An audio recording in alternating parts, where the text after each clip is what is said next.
Well, hello everyone, and welcome here to Manchester. Nick Anastas, Steve Beals with you. It's the 2023 NHIAA Division I Baseball State Championship game. Right here on Friday Night Lights, New Hampshire. We're broadcasting in conjunction with the NFHS Network. A highly anticipated prize fight between the two best teams in Division I. It caps off Championship Saturday in fitting fashion. It's a rematch of the 2022 final that was won by Pinkerton. That was a 2-0 finale. Almost exactly a full calendar year ago. These two teams also met in the regular season a little over a month back. That was also a low-scoring affair. This time it was won by Londonderry, 13-2. That was part of the 19 regular season wins that Londonderry was able to gather up. They went 19-1 and earned the number one spot in this D1 postseason tournament. Pinkerton, meanwhile, not that far behind, 16-4 during the regular season. Astros advance via a 3-0 semifinal victory over perennially tough Concord. They'll face Londonderry here after the Lancers dispatched Goffstown, doubling up the Grizzlies 8-4 in the semis. Two of the best pitchers in the business will face off, Casey Watson and Connor Fennell. And more importantly, especially for these seniors, Steve, both teams really want this one here in 2023. Absolutely. This is a good group of seniors, too.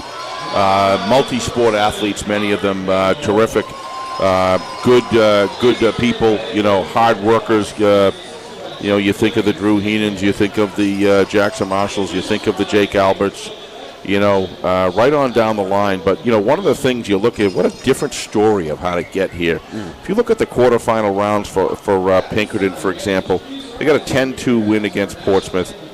Then they have a 3-0 win against Concord, and here they are today. We'll come back to it in a second. Live rendition of the national anthem.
Well, Nick, we were talking before the break there, and again, just capping Pinkerton and coming through the quarterfinals. I mean, a 10-2 victory over Portsmouth and a 3-0 victory over Concord to come here to the finals. Then you look at Londonderry, a 2-1 victory right down to the wire against Bedford, Nick, to move on, and then they beat Goffstown basically 8-4.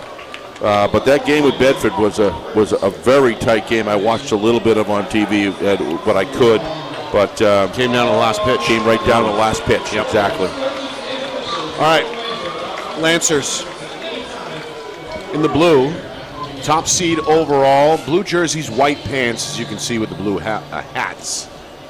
And for Pinkerton, the Road Reds, at least the jersey color and helmets are red, lettering white, pants light. Pants white. Astros, of course, led by head coach Steve Campo. Lancers head coach is Brent Demas.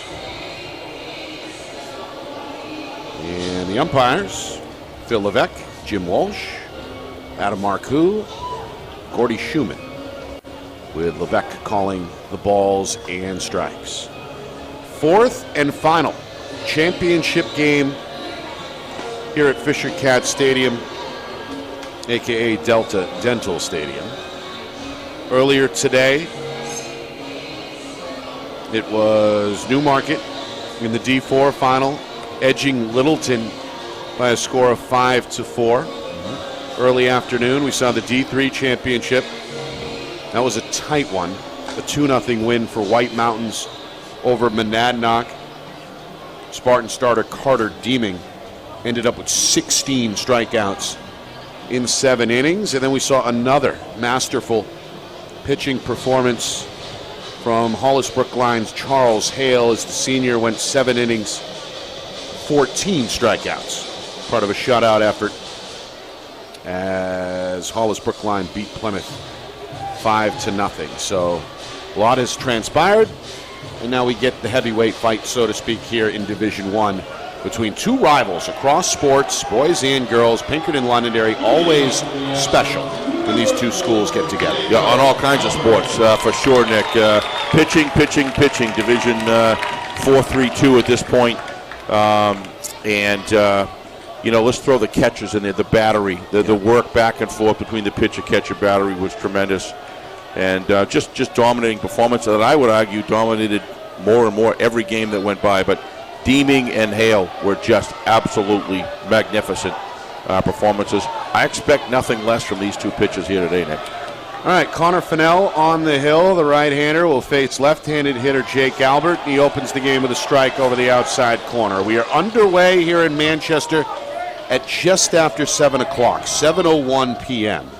here on the East Coast. This one over the top of the pitcher, fielded by the shortstop, and the throw from Jaden Hamilton is on time for out number 1 as Albert is retired 6-3. Yeah, not with leaving a little smoke in the rear of his tracks there, Nick. He is fast.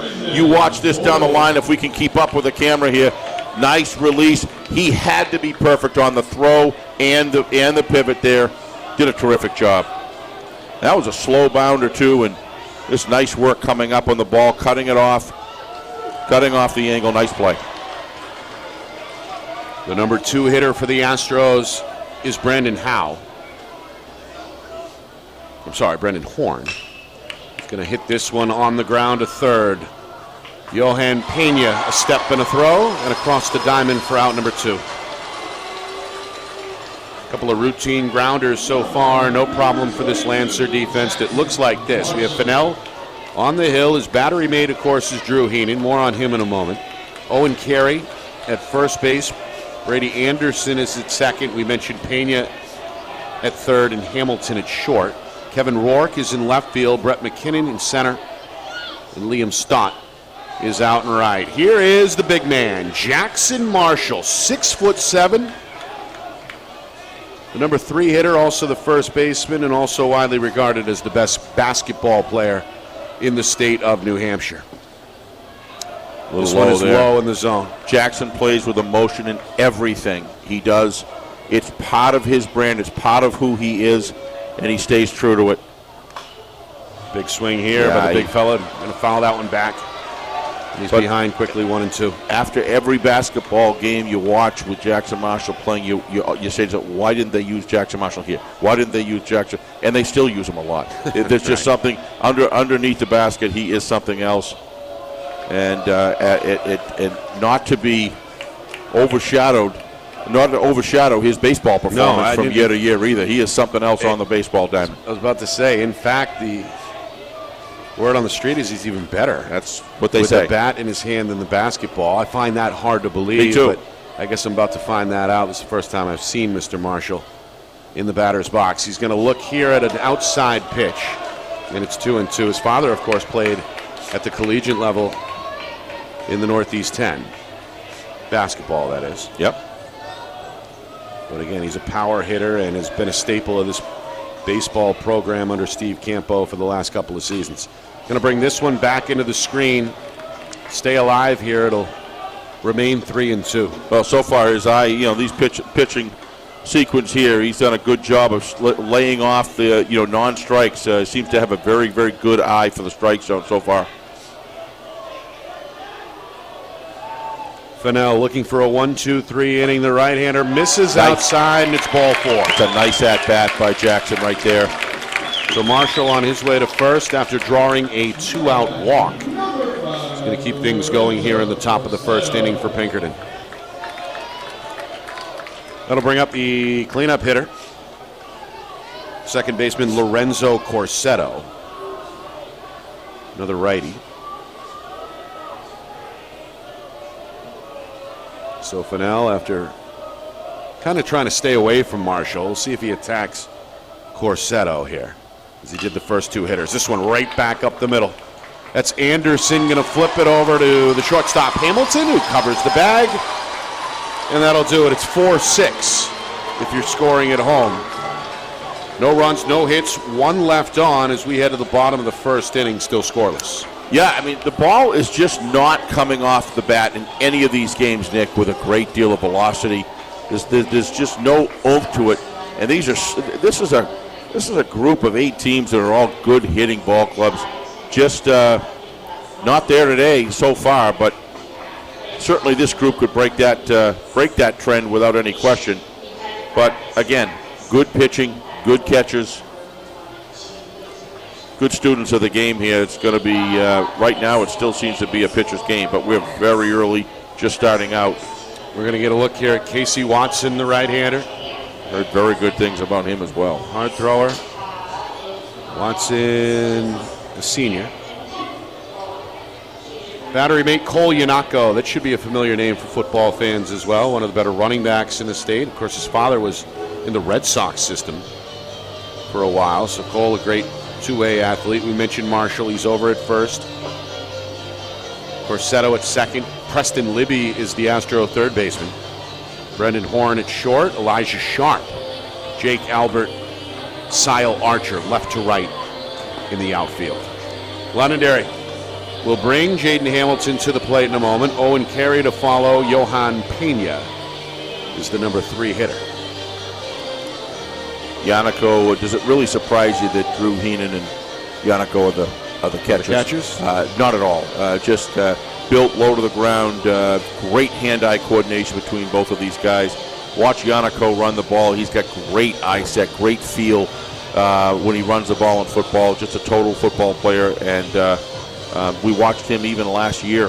Behind the dime, just a terrific athlete all the way around. Yeah, got to have a certain degree of toughness to play catcher. It is a special position. Well. I said 3 or 4 times I've thought today about how angry it got me that they didn't give Carlton Fisk an extra $30,000, $40,000 in his contract. We lost him to the White Sox for all those years, and they suffered. I mean, Rich Gedman was a good soul, but until they got Veritek, they really didn't have any opportunity to replace Fisk, and lost it. They said he was over the hill and everything else, but let me tell you, you get a good catcher in your system, it's just invaluable. They work with the pitchers. That they do so much. All right. I was a big fan of Jason Veritek. Again, these guys all have that similar, like you said, that similar toughness and that durability. It's amazing their knees hold up after what they go through in the constant up and down crouch, but very demanding position for sure. All right, Hamilton going to look at strike one. Of all the positions, they'll tolerate, a batting average below 250, yet you're still a highly paid athlete as catcher because of that reason. This one punched back foul. It's 0-2 against Hamilton. At the pro level. Londonderry, after coming up short a year ago, they're back in the championship game for the 3rd time since 2019, where they did win the whole thing. Quite a decade for Londonderry. Champions in 19 and again in 14, 2010. Yep. And a runner-up in 2013 as well. Pinkerton last year with that 2-0 victory over the Lancers in the final brought home the first state title since 1986, as you mentioned off air, Steve. Big win last year for this Pinkerton program, trying to do it back-to-back now. Yep. Yeah, they got a system moving, going well right now. Nice little slider there, trying to sneak it over the plate, a little inside, but yeah, slightly off speed. It'll even the count at 2-2. Well, sun's out. Do we even dare say it? That's worth mentioning. We've got the shadows basically covering all of the infield diamond while the outfield is in the sun. 2-2 on the ground, up the middle, base hit. Hamilton able to hang in there after falling behind 0-2, and he's on board with a leadoff single. You know, think about the ground that a Jake Albert can cover in the alleys. It's going to take a heck of a line shot to break that plane and get by him. Just a great athlete to be a good center fielder today. In baseball is another very important position. Jake seems to me to have those has that speed. First pitch to the lefty, Owen Carey, is fouled off. Meanwhile, a pretty good student section has developed on both sides of the concourse here. The Londonderry fans in their blue behind the Lancer dugout, Pinkerton with their faithful behind the visitor dugout in red. Ground ball. Knocked down at second, thrown to first in time, across the diamond to third, not in time. Almost got him on, lost the bag, but just was able to get his hand back on the bag for the second time for the second tag, and umpires all over it. So retire Carey 4-3, but the hustling leadoff man, Jaden Hamilton, with no hesitation, able to turn second base and then beat out the Jackson Marshall throw. There you go. And get underneath the Preston Libby tag over at third base. Yeah, 2 times. So the Lancers with 1 down, trying to strike first here with a man on third. Their number 3 hitter, Johan Pena, is going to swing and miss. Watson makes him chase outside. It's 0-1. Yeah, nice swing. That's just too far off the plate. Can't reach that one, but got a good short swing here. Looks like a contact type hitter. Pena on the ground to short. Horn is there, looks at home, throws to first. Marshall nice makes the Marshall. tag just in front of the bag, but Londonderry is going to get on the scoreboard as Hamilton comes home. Pena is guilty of a 6-3 ground out, but he'll take the RBI as the Lancers lead 1-0. This is just heads up by Jackson Marshall here right now. Has himself a position when you got a 6-7-6 whatever frame. Look at that. Heads up right there. Good tag there. Good tag there. Big out. Chopper, third base side, goes foul. Some good hands there from Coach Demas, who's over there in the third base box. Count opens up to Kevin Rourke at 0-1. Rourke, the cleanup hitter and the left fielder.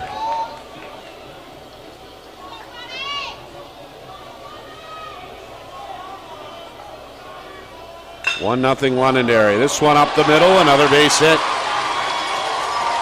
Kevin Rourke able to tag Watson for the second Londonderry hit here in the bottom of the first inning. Good job on this one, keeping his head in the box. Good piece of hitting here. The inning continues. Keeps it alive. Liam Stott, the right fielder. So a right-hand hitter standing in. Sorry, Nick. So important, just even if they don't score here, to up that pitching count of your opponent, your pitching opponent. So important to get the count up. Try to tire them in mid-later innings. These are the times to do that. Strike over the outside corner is going to open up the count to Stott at 0-1. Meanwhile, Watson looking over the left shoulder. Lead runner has about a 2-step lead nice off pitch. the bag. That pitch is in again. Same spot, outside corner, 0-2 to Stott.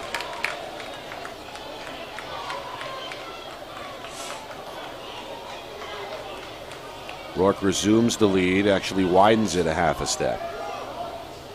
With 2 down, Londonderry hoping to keep the party going. The runner's going to go. The pitch is outside. The throw is up the middle. It's in center field.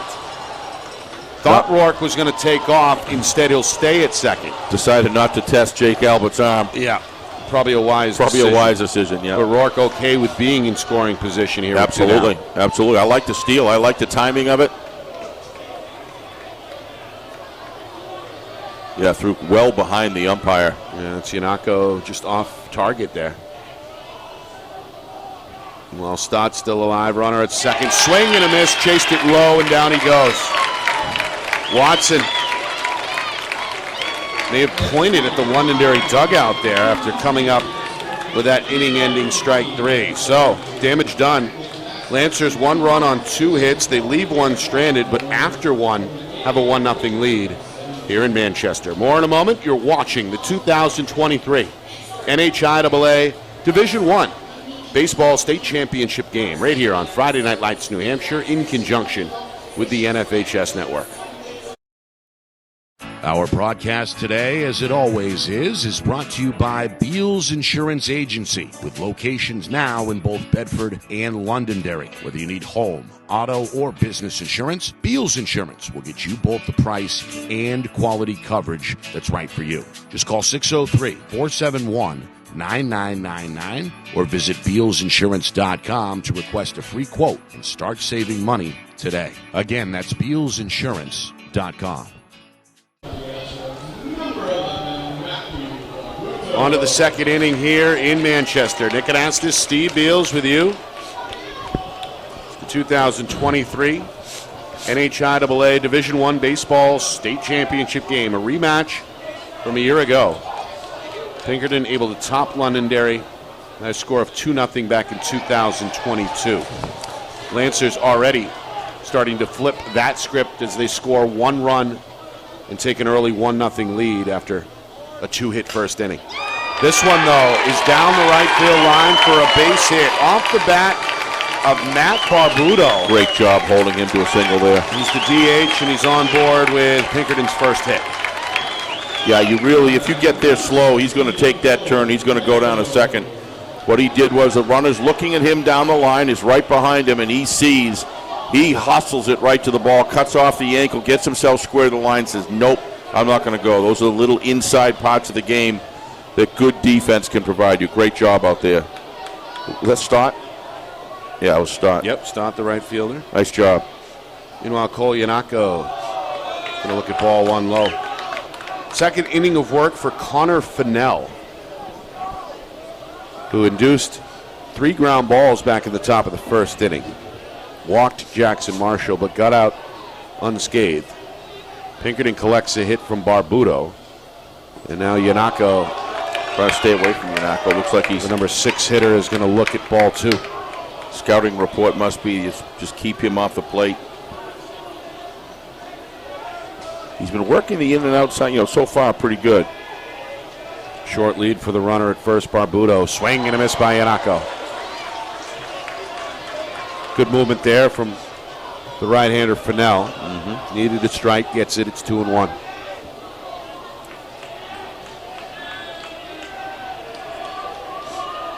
Long look over at first from Fennell. A little too long for Yanako's taste as the right-handed hitter steps out of the box.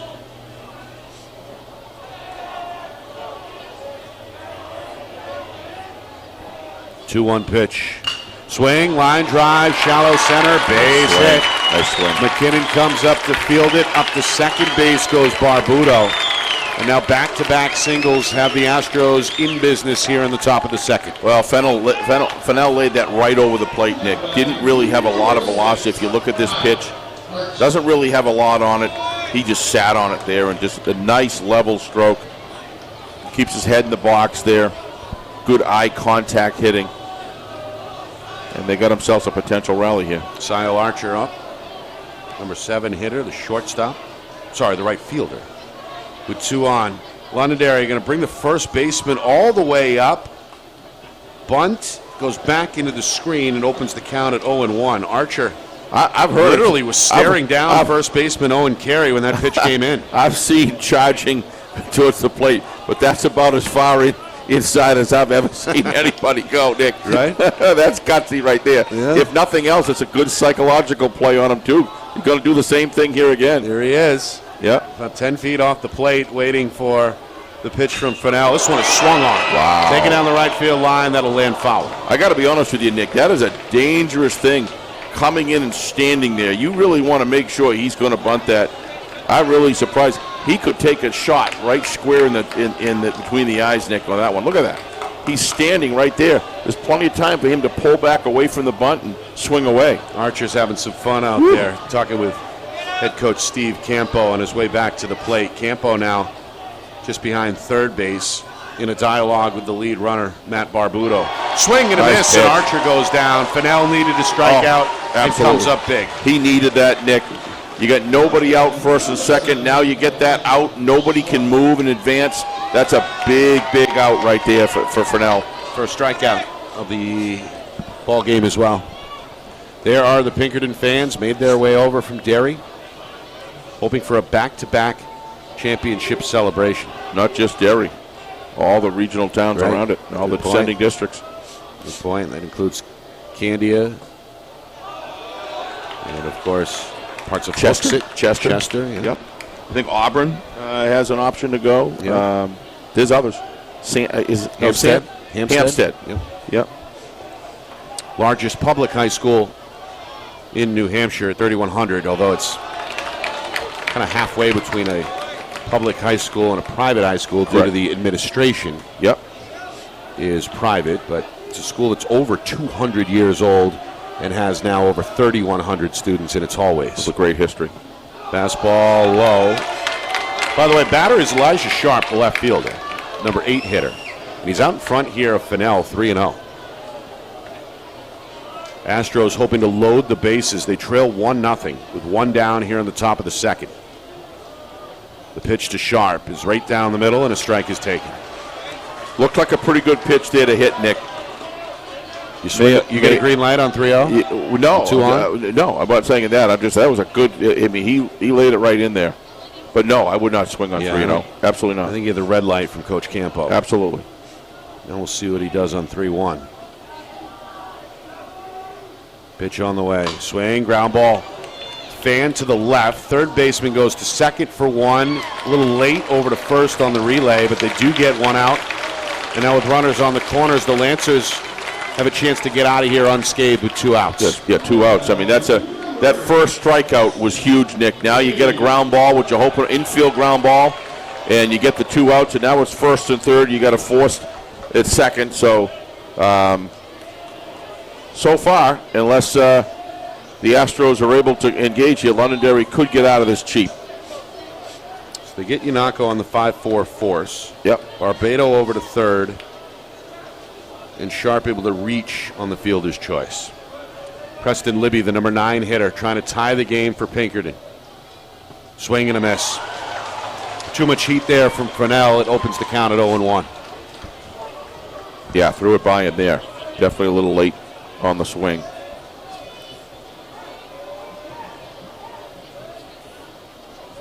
Fennell taking his time. Going to kick and fire. Runner goes. This one popped up. Foul ground off of first. Chasing, looking. Can't quite get there. Carey. Yeah, he wanted it. Upset with himself. Almost made a highlight style play. I love the hit and run there. In row number 1. Love the hit and run call right there. Get a look there at the youngster looking skyward and almost made it happen for Londonderry. Instead, the inning continues. And another opportunity for Preston Libby. He's down 0-2. Barbuto at third, Sharp at first. Again, the runner goes. This pitch taken outside, and the steal will happen without a throw as Sharp takes second base. I like it. 2 outs, why not? Create a little magic. Now you got both 2 runners in scoring position. Yep. Takes away the force out at second as well. Libby going to watch this one off the plate. It's 2-2.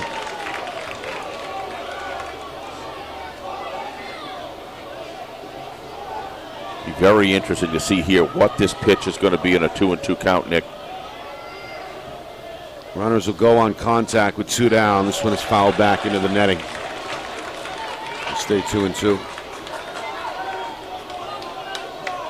They brought the outfielders in quite a ways here, playing very shallow.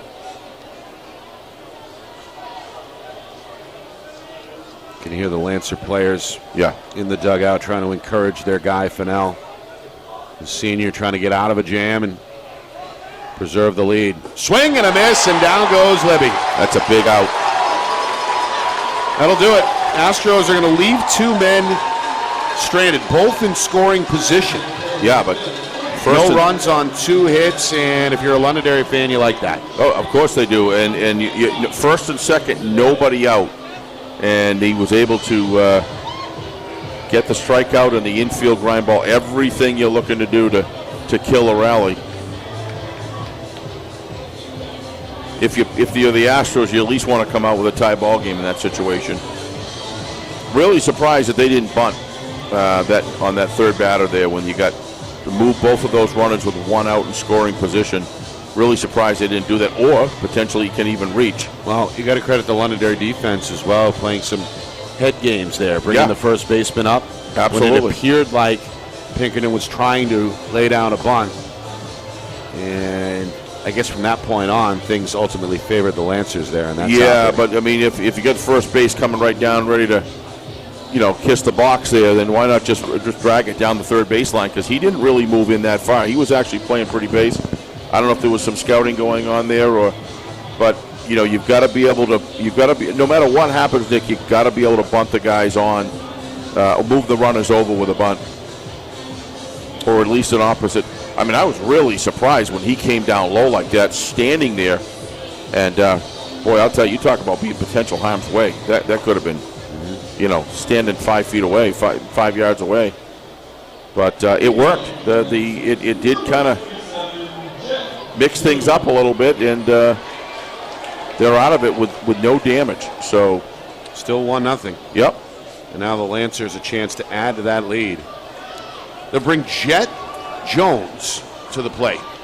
He's the DH tonight. He's a sophomore. He's one of their catchers. He's going to hit here in the stead of Connor Fennell. Getting him some action. This one back foul. Pretty big kid for a sophomore. Sure is. He'll be followed by Brady Anderson and Drew Heenan. 1-0 Londonderry. Bottom second. Nice pitch. And a swing and a miss. Really swung that knee back, Nick. Got a little extra on that ball. I like that wind-up better than what I saw in the first inning from him. He seems to be settling in. Casey Watson. Pretty well. Let's see if he keeps doing that. Allowed 1 run on 2 hits back in the first inning. This one skyward into the sun. Jake Albert, 2 steps to his right. No problem. Yep. Makes that catch about 50 or so feet in front of the warning track for out number 1. Brady Anderson on his way to the plate. Familiar old player, Brady Anderson. 7 hitter, former Oriole. Is that what you mean? Yeah. This one just outside. Another right-handed hitter here for the Lancers.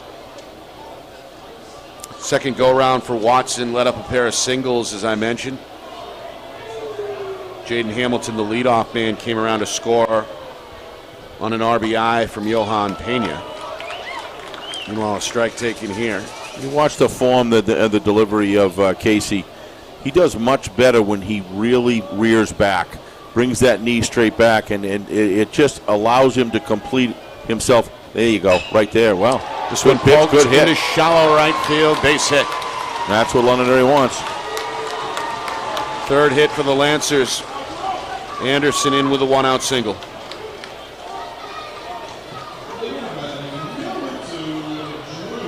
Well, here's a player that's given me a lot of joy over the last 3 years to watch, 2 or 3 years to watch. It's Drew Heenan. Drew Heenan, most of that on the gridiron, of course, but we watched him last year here. And Londonderry quarterback. He's going to swing and miss from the right side of the plate and fall behind 0-1. Heading off to Springfield College next year. Not 100% sure what he's going to be doing. My sense is it'll probably be behind the plate. I don't know. But whatever it is, I'm sure he'll be successful. He's absolutely. Really nothing but win. Especially over the last 2 years. Guided Londonderry. Very gutsy, cerebral as a junior athlete. To a state championship. And almost did it again last year. Yeah. Before Londonderry fell in the finale. This one up the line to first. He got him! That's Marshall on the tag. It's a hell of a throw by Yanako right there, Nick. Anderson is out and there's 2 away. That's just a tremendous throw He put it exactly where it needed to be, and he literally slid right into the tag. You're going to see it right here. Watch Yannico. Boom. Right down. Nails the hammer. Done. Watch this. You're going to get a good view. Look at that. Right over the top. Heenan dribbles one out in front of the plate, and the strikeout is completed. It's good defense right there. And you're going to need that against this Lancer team if you're going to come out victorious here. You've got to have those to knock those runners off the base pass, get the outs, get out of the inning. So it stays 1-0. Save the pitch count. Keep your pitch count. That helps get the pitcher out of the inning. It's multifaceted. It has all different effects when you get a play like that. That's just heads up ball. How am I not surprised? All right, got to take a break. Come right back. Top of the third inning. Lancers in the driver's seat, 1-0.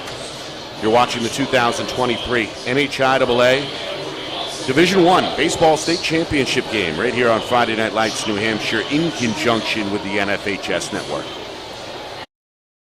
Our broadcast today, as it always is brought to you by Beals Insurance Agency, with locations now in both Bedford and Londonderry. Whether you need home, auto, or business insurance, Beals Insurance will get you both the price and quality coverage that's right for you. Just call 603-471-9999 or visit BealsInsurance.com to request a free quote and start saving money today. Again, that's BealsInsurance.com.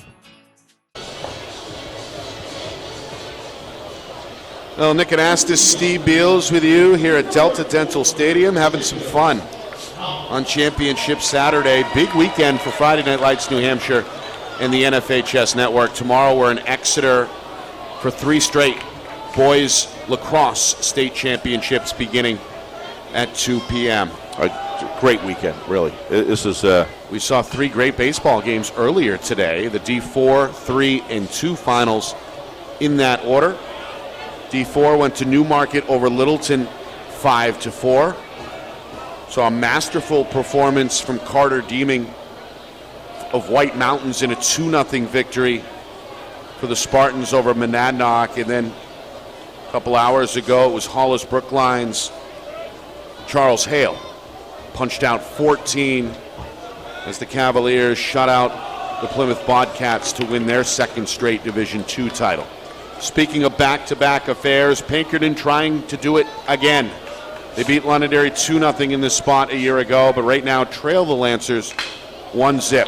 Top of the order, Albert knocks this one up the middle of the diamond. The throw is close and in time from the shortstop, Jaden Hamilton, to get Jake Albert for out number 1. Well, this first base umpire is putting his work in today, Nick. He's got a lot of close plays and a very early in the game. He's got some big calls, and he was right on that one. He was right on the one before. Jim Walsh over there at first base. Yeah, nice job. Correct ruling there. It appears like the throw arrived about a half step before the speedy Jake Albert did. Don't know what's going on here, but we got a little bit of a conference going on. It's a conversation between home plate umpire Phil Levesque and the aforementioned Jim Walsh. And the outstands.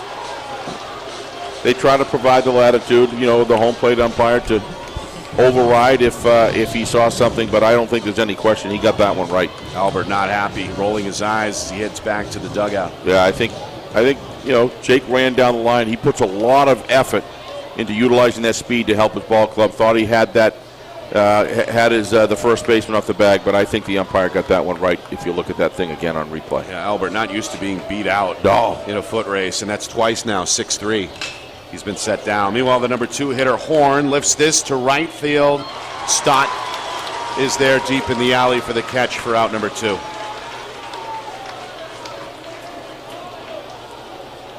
So Albert and Horn retired in order. Nobody on board. 2 down, Jackson Marshall, who walked his first time up, set to face Connor Fennell for the second time. And the Astros really, their first preference would be have Jackson have some runners on the base pass to come up individually here with an open diamond is not what they were really looking for, but nevertheless he could end it here not end it, but I mean he could cause some damage here in one swing. This kid can hit the ball. We saw it last year. Hard-hitting junior. Yep. One of the most feared hitters statewide. Yep. Swing and a miss. He got what he wanted, but Fennell had a little something on that one. Jackson was kind of head came out of the box just a little bit on that swing, but 1-2. It looked fat coming in. Marshall won't chase that outside. 2 balls, 2 strikes. Nobody on, 2 down. Londonderry a 1-0 lead here in the top of the third. Fastball below the knee. And now 3-2. Marshall hoping to reach base for the second straight time. Fennell hoping for a 1-2-3 inning. The pitch outside, ball 4. It's his second walk. He's got an eye for the plate, Nick. And if he continues on in the baseball world, that's going to be a very, very valuable, scoutable resource that he carries with him. He's showing me that he's really matured staying off the off bad pitches, Nick, and he's earned two walks here. And he's done it on his own accord, done a terrific job. That's a gift. So the tying run is aboard with 2 down. The cleanup man is Lorenzo Corsetto. He's going to take a pitch low in the zone. Heenan doesn't like something he's seeing there. Maybe they got a little mix up in the signs. I don't know. So a conversation between battery mates on the mound, Fennell and Heenan, trying to figure it out. Meanwhile, Lorenzo Corsetto grounded out 4-6 to end the top half of the first inning. He's in his first at bat. So he's looking for his first hit. And Pinkerton collectively, Steve, with a pair of singles, but that's been it. That's been it. Against Fennell. Marshall on first. The 1-0 to Corsetto is in for a strike. What kind of drifted in over the outside edge. 1-1. I think that conference might have been about the locations that Drew's looking for. 1-1 pitch. This time inside. Yep. Same nice result. Pitch. Strike 2. Nice pitch. I think that's what Drew was out there. You know, he's got his locations. He scouts hitters, looks at film. We all know that from Coach Lozon. He's a studier. Corsetto pops this up. It's going to be tough. It's playable down the right field line. It bounces fair. It'll land about a foot on the inside of the line. Marshall, good hustle, ends up at third base. Corsetto right behind him at second, and Pinkerton now with 2 runners in scoring position with 2 down here in the top of the third. And that Astro crowd is into the game now, Nick. That's what they wanted to see. A little bit of action. Nice hustle there. And nobody covering second base because of the cutoff, and that ball took the second and first baseman over there. Meanwhile, Marshall a little shaken up apparently. Trying to walk it off over at third base as Londonderry has a meeting on the mound. We're going to bring Coach Demas to the hill to chat with Fennell. And now the Lancers look like they're on the same page. We get a look picture in picture there. There's Marshall. He's okay. Good sign for I think there's 2 things to discuss there. One is what are they going to do with the batter? Are you going to just kind of pitch around the plate? Are you just going to kind of basically walk them? Are you going to attack? You going to attack or not? And then what happens on a ground ball? Where you going with each position? Swing and a miss. New batter is the DH. There's no force here, so you got to. Matthew Barbuto, big swing. Appears they're going to go after him. Fennell wasting little time. Yep. Swing and a miss. 0-2. 2 nice pitches by Fennell. Trying to stay in rhythm and keep it moving. Going to kick and fire again. The 0-2 swing and a miss. Yeah. And down goes Barbuto. Inning over. And look at Fennell. He is jacked right now. Fennell, he should be. Yep. Gets out of a jam for the second straight inning. Strikes out Barbuto. And the Astros leave 2 base runners both in scoring position. So it stays 1-0 Londonderry. So the Lancers are set to come to bat here in the bottom of the third. Well, I mean, when whatever went on at that little meeting at the mound obviously paid off, because it was a very deliberate decision, clearly, to go right after the batter, and it paid off. So 3 almost exact pitches, Nick, as far as the location and the speed and the delivery, and just 3 swings and misses. So whatever it was, worked for him. The right-hander Connor Fennell getting out of a jam now, 3 straight innings, Steve. Pinkerton combined has left 5 on base through 3 innings. Starting to add up. Yep. Lancers, meanwhile, they've done it so far, 1 run on 3 hits. Our LOBs are not something you want much more than 4 or 5 in a whole game, Nick. Right. And that'd be a 9-inning game. That would be hitting that. To be that many this early, those are those inside numbers that you look at later, and you want to be able to move your runners around. Best chance they had there, Nick, was first and second with nobody out, and they were not able to capitalize, right? Capitalize and bring anybody across the home plate. And Londonderry has an opportunity here to extend the lead if they can get some guys on and get some guys in scoring position. Now, I don't really see Fennell as an overpowering pitcher. It's not intense. He's just a good locator, and there's something on. This one back to the mound. McKinnon didn't get a whole lot of bat on that one, and as a result, no problem. Watson over to first for the 1-3 ground out. Yeah, just like I said about Fennell, he just good location. Drew knows where he wants the pitches, and I think that's what they've been able to work out here, and he's just become very, very effective at the most important times and been able to get out of 2 out of the last 3 innings, or both innings, I should say. We're top of the 3rd, right? Bottom 3. Bottom 3, excuse me, bottom of 3rd. 1 down, nobody out. And we go back to the top of the Londonderry order. Jaden Hamilton able to reach with a single. Came around to score on an RBI from Pena.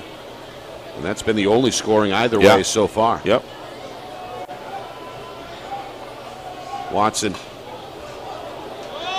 releasing with that sidearm style. This Nice was fouled swing. back by Hamilton.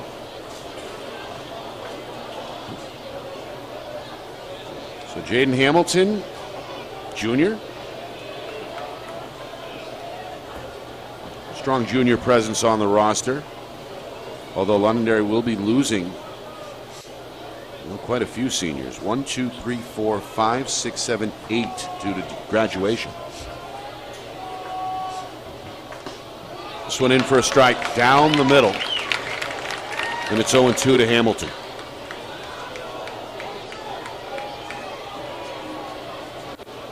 Well, Pinkerton's got to get a chance here at another crack at it with 1-0. They do not want to let any runners on base, and certainly not any. Going to get Hamilton here. More runs. Got him looking. Tagged up by Yanako to complete the strikeout. That's the 3rd punch out for Watson. And the first 2 set down here in the bottom of the 3rd. It's up to Owen Carey of Londonderry to extend the inning. Got those infielders, the middle infield is really deep here.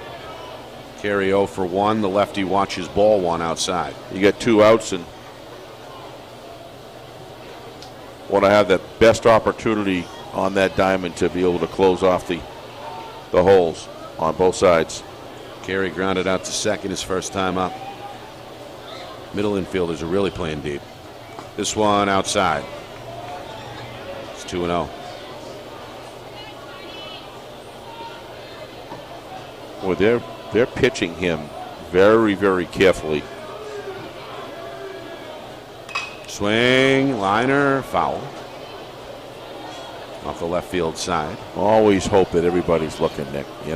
Nobody's texting or something like that, because those kind of balls got a lot of speed on that one. A lot of speed on that right? one. Yeah, a lot of speed and spin. Well, he's got a strike, a 1-1. And that's an area of the grandstands without the protection of the net. This one a grounder. Horn, no problem on the scoop, no problem on the throw either. It's a 1-2-3 inning.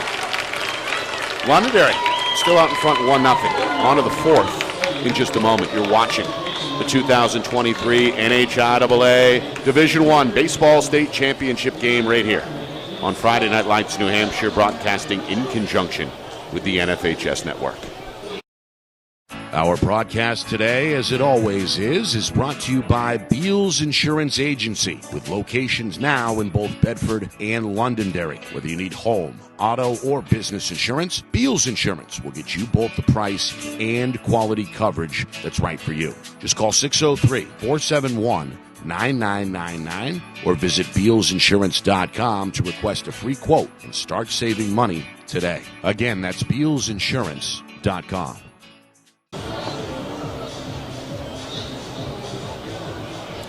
Well, we head to the top of the fourth inning already. It's been a fast-moving game so far. Londonderry out in front of Pinkerton 1-0. Nick Anastas, Steve Beals with you. It's the 2023 NHIAA Division I Baseball Championship game, a rematch of a year ago between Londonderry and Pinkerton. Lancers got their lone run in the bottom of the first inning. And as we head to the top of the fourth, Pinkerton looking to score. They've been able to register 3 hits against Connor Fennell. This one a mile up in the sky. It finally comes down, and Brett McKinnon is there a few feet in front of the warning track to record out number 1. Another inning of work for Fennell. Gets Yanako to fly out for the first out. Now we'll face Sile Archer. Yeah, if he could have got a little straightened that out a little bit, that thing would have been deep. Boy, that's a long way to center field, though. 400 feet to straightaway center. Fennell going to clip the outside corner and open up 0-1 here against the right-handed Archer, who was 0 for 1, struck out swinging his first time up back in the second inning. Archer off the tip of the bat, down the right field line, foul. Good effort by Liam Stott to at least get into the area before that thing landed, but it's on the foul side of the right field line by about 3 feet. Already, Steve, see that right field line play a role here. Yeah. A couple, whether foul or fair, it's factored in through 3+ innings now. Very hitter-friendly foul territory, Nick. Not a lot of room down there. Yeah. As we mentioned, it gets skinnier the deeper it gets.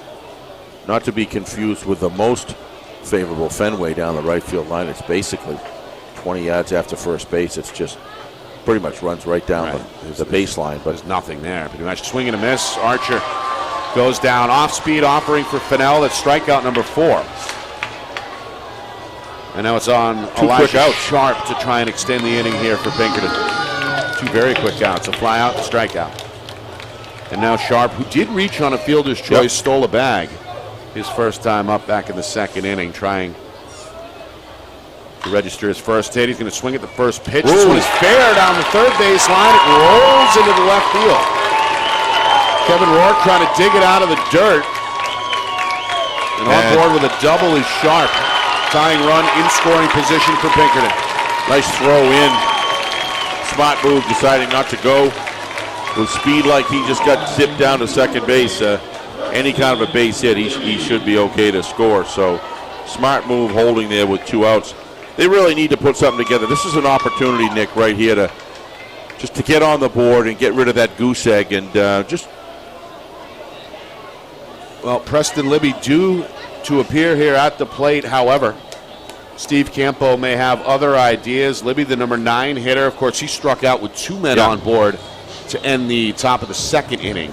So Coach Campo, I think, may want to go to the bench here and bring in a pinch hitter, and he will. Josh Jones, the junior utility man, going to get a go here. Well, I like this call, Nick. I mean, this is a critical point here. You really got to give yourself the best chance. Don't take this situation for granted. Anytime you got scores in runners in scoring position. So I like the call. I don't know the hitter he's putting in, but I'm assuming if he's a pinch hitter, he's up to the task. Jones takes a deep breath and now see how it works out. Slowly working his way towards the batter's box. We've got 2 down here on the top of the 4th inning. Londonderry hoping to protect a 1-0 lead. Astros looking to tie the game maybe with 1 swing, with Elijah Sharp on second base. On the right side of the plate, Jones swings at an off-speed pitch and comes away empty. It's 0-1. Off-speed, to say the least. He pulled the rug out. Pulled the rug right out from under that one. That thing slowed. That was probably under 70 miles an hour, 50, 60 miles an hour.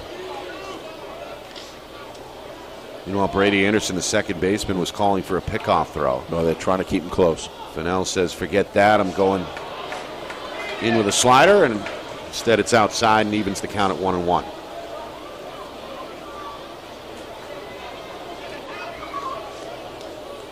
Most attended of the 4 state championship games. Got a large crowd on our hand here as the sun begins to set in southern New Hampshire. A pivotal moment in this championship is Jones. Ooh, he gave it to him. Boy, nice frame there by Heenan.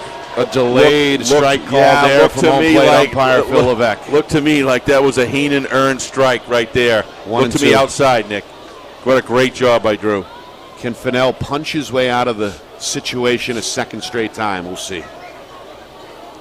As again, Pinkerton has left 2 stranded in each of the last 2 innings. Yeah, that change 2-1 is a lot different than 1-2, Nick. That's a big strike right there. Fennell stares at the base runner. And now the 1-2 is on the way. A swing. Jones pops this one up. It floats foul behind third base, and lands behind home plate in the stands foul.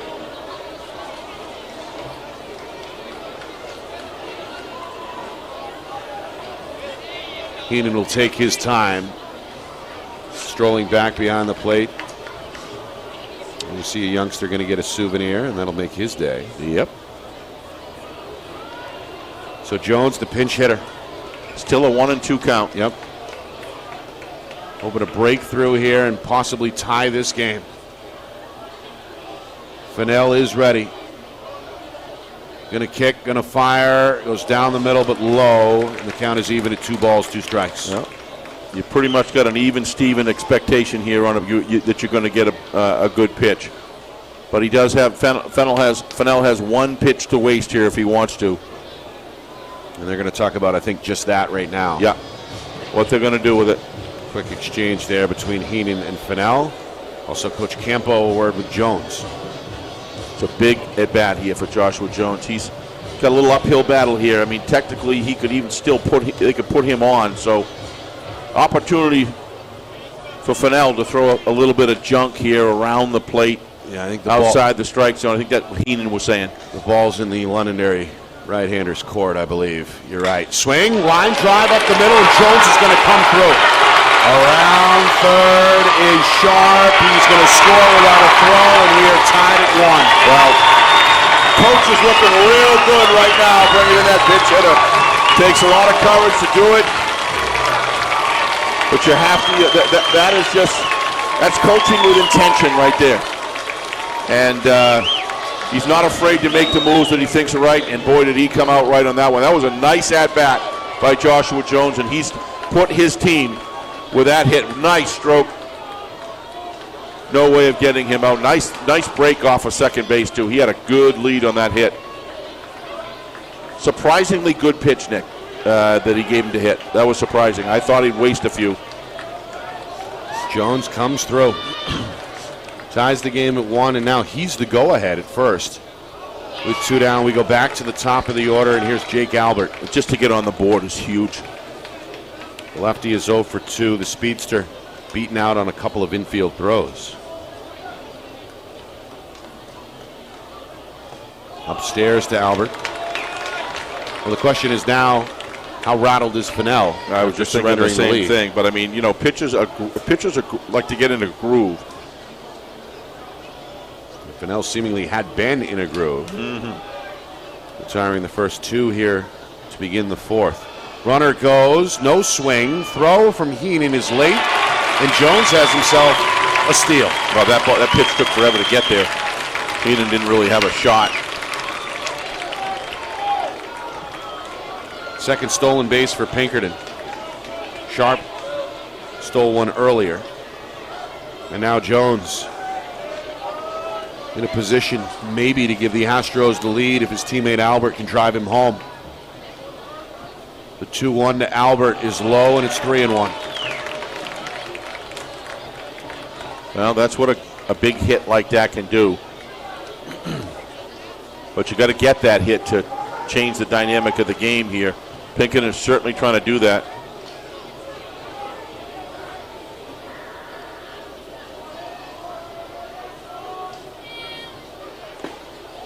Ball 4. Yep. So Albert draws a 2-out walk. He stands at first. Jones remains at second. What has Horn got in his prior at bat? Horn is 0 for 2 with a ground out and a fly out. Fly out, that's right. I remember. I'm trying to think what he did last. Swung at the first pitch, I believe, in both at bats. See if he does so here. He won't. It's inside. And that one just missed his hands, it looks like, based on the reaction. I'm actually a little surprised they don't have the lights on here yet. That's a good point. Sun, and it takes a couple minutes to get them, 10, 15 minutes to get them fully going. Yeah, that's a great point. We're just a couple of minutes shy of 8 o'clock. I think that's going to be out. Heenan gives it a look, and it will land about 3 rows deep. Foul ball. Now 1-1 on Horn.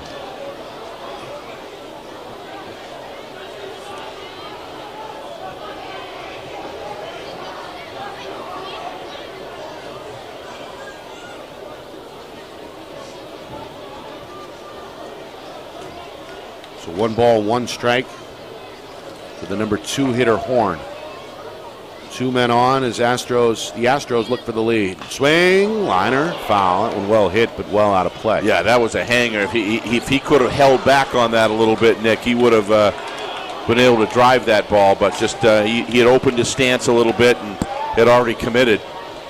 But that was a hanger. Of course, the dangerous power hitter Jackson Marshall lurking in the on-deck circle. You're right on, Nick. This is a big out. With 2 outs right now, this is a big out right here. 1-2. Swing, popped up, floating foul, left side, landing foul. This time in the 4th row. This is getting a costly at bat for the NHIAA here. There's a lot of. What does a ball cost now? I don't know. No clue. But yeah, there's been a few in the stands. We used to play sandlot ball where you put electrical tape around them. There you go. To keep them going. Horn again. Going to swipe this one away, foul. Well, he's opening up his stance. His hips are opening up, Nick, and Fennell keeps on pulling the trigger a little bit on the ball. If he could keep his hips closed, his shoulders in the box here, and he could drive a ball. You can see he's got a really nice swing. Just committing a little early.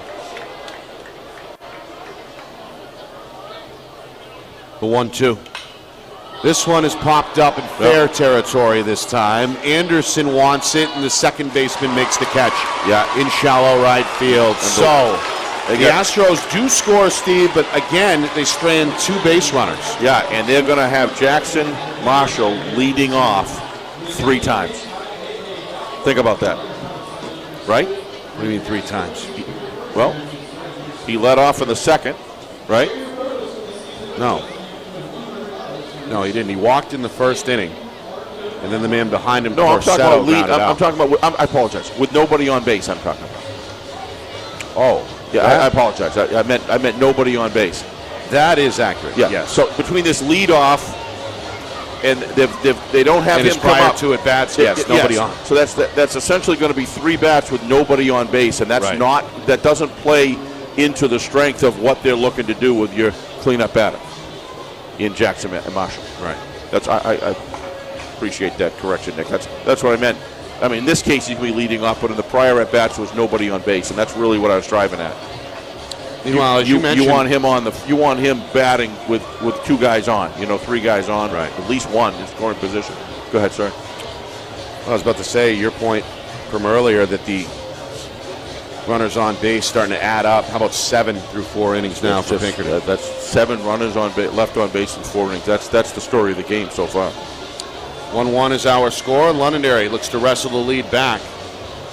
One of and those. They'll bring up the heart of the order, Steve. Pena, Rourke, and Stott. Yep. Pinkerton to lead off the 5th will have their heart of the order due in Marshall, Corsetto, and Barbuda. One of those where 2 men were left on was that big inning where Fennell struck him out and got out of the inning and all popped up. That was a critical time in this game, as far as I'm concerned. And we'll see what Londonderry can do. But the game is tied. Yeah. Pinkerton did come out with a run, and they got that goose egg off the board, and they are starting to get more runners on base. That's the positive.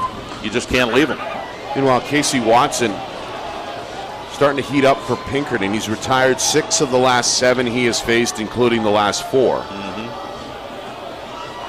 Dating all the way back to the 2nd inning. This one popped foul. As Pena watches that one ride out of play, it's 1-1. Pena is responsible for the lone Lancer run. He drove in his teammate Jaden Hamilton back in the 1st inning, but grounded out 6-3. So he's 0 for 1 as he stands in here, awaiting the 1-1. Fastball, softly hit up the middle. Corsetto is there with a routine throw for out number 1. Pena retired 4-3, and now Kevin Rourke, who is 1 for 1 with a single, make his way to the dish in a moment. You know, Casey's putting together a nice, kind of quietly, he's starting to mow him down a little bit here. He's doing a good job pitching himself. He's in a rhythm now. He sure is. He's doing a good job. 5 straight dating back to the 2nd inning. This one rolls just foul. Seems to be in a nice flow. Very animated talking to his infielders, his teammates. Seems like a close group. Some of these guys playing. Especially at this point of the season. Absolutely. You've gone through the wars. Same thing with our Friday Night Lights New Hampshire crew, right? We're a tight-knit bunch going through the wars as we take a look at John Barron out there. It's like a machine out there. Behind the left field wall. Such a great group of people. Swing and a miss. Nice location on that pitch.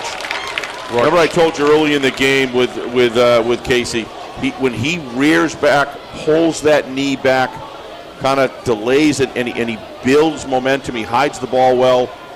He's on it right now. He's on it. Swing and a miss. It's all about mechanics, delivery, and up doing a good job. Up the line to first to complete the strikeout. 2 down. No question that regardless of the 7 runners left on base, Nick, you can see it's a little kick in the step here of the Astros right now. They're feeling good. They got the score tied up. Playing confident. Playing confident defensively here. They've got this kid on a roll. Watson is retired now 6 straight. Up the middle. Horn going to charge from short and throw out the man at first. He's got a heck of a arm at shortstop. He can just throw it. Liam Stott retired, and the Lancers go down in order. We head to the top of the 5th, still tied here in the 2023 NHIAA I'm going to run Division down I and turn the lights on, game. Nick, if you're all right. I'm going to take a break, turn the lights on out there. Holy the smoke. Lights? It's getting dark. It's getting dark here. The overhead lights need to come on sooner rather than... I think they are, actually, Steve. They're just turned them on. Starting to warm up now. Yeah, the 15 minutes they'll be going. All right, let's step aside. We'll be back in 60 seconds here on Friday Night Lights, New Hampshire. Our broadcast today, as it always is brought to you by Beals Insurance Agency, with locations now in both Bedford and Londonderry. Whether you need home, auto, or business insurance, Beals Insurance will get you both the price and quality coverage that's right for you. Just call 603-471-9999 or visit BealsInsurance.com to request a free quote and start saving money today. Again, that's BealsInsurance.com.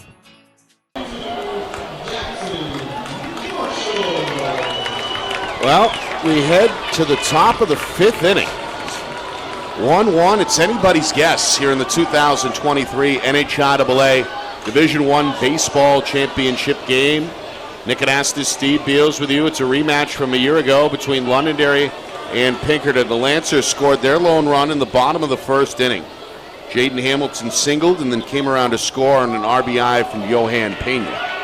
Pinkerton, meanwhile, after stranding 5 runners through the first 3 innings, finally break through in the 4th. Elijah Sharp, a 2-out double, brought home by the pinch hitter Josh Jones with an RBI. And now to begin this 5th inning, the heart of the order for the Astros due up. Marshall, Corsetto, Barbudo to face Connor Fennell, who begins his 5th inning of work for Londonderry. This one outside. Jackson's gets 2-2 right now, but Jackson's got 2 pitches, Nick, while you were talking, I was watching. He got 2 pitches he really wanted to hit. He's a little frustrated at the plate right now, but makes contact here, but yanks it foul off the third base line by about a foot. Will stay alive at 2-2. Marshall, the big 6'7" power hitter. He's a junior. He'll be back next year, and he's already drawn 2 walks here today. He's got a tremendous eye for the strike zone, Nick. It's an area I watched him last year, but he's even better this year by a considerable amount. His eye for the plate and his ability to read pitches coming in is very impressive. 2-2. Swing, fly ball. Lifted to center. Back goes McKinnon. Looks up and pulls it in for out number 1, just in front of that warning track.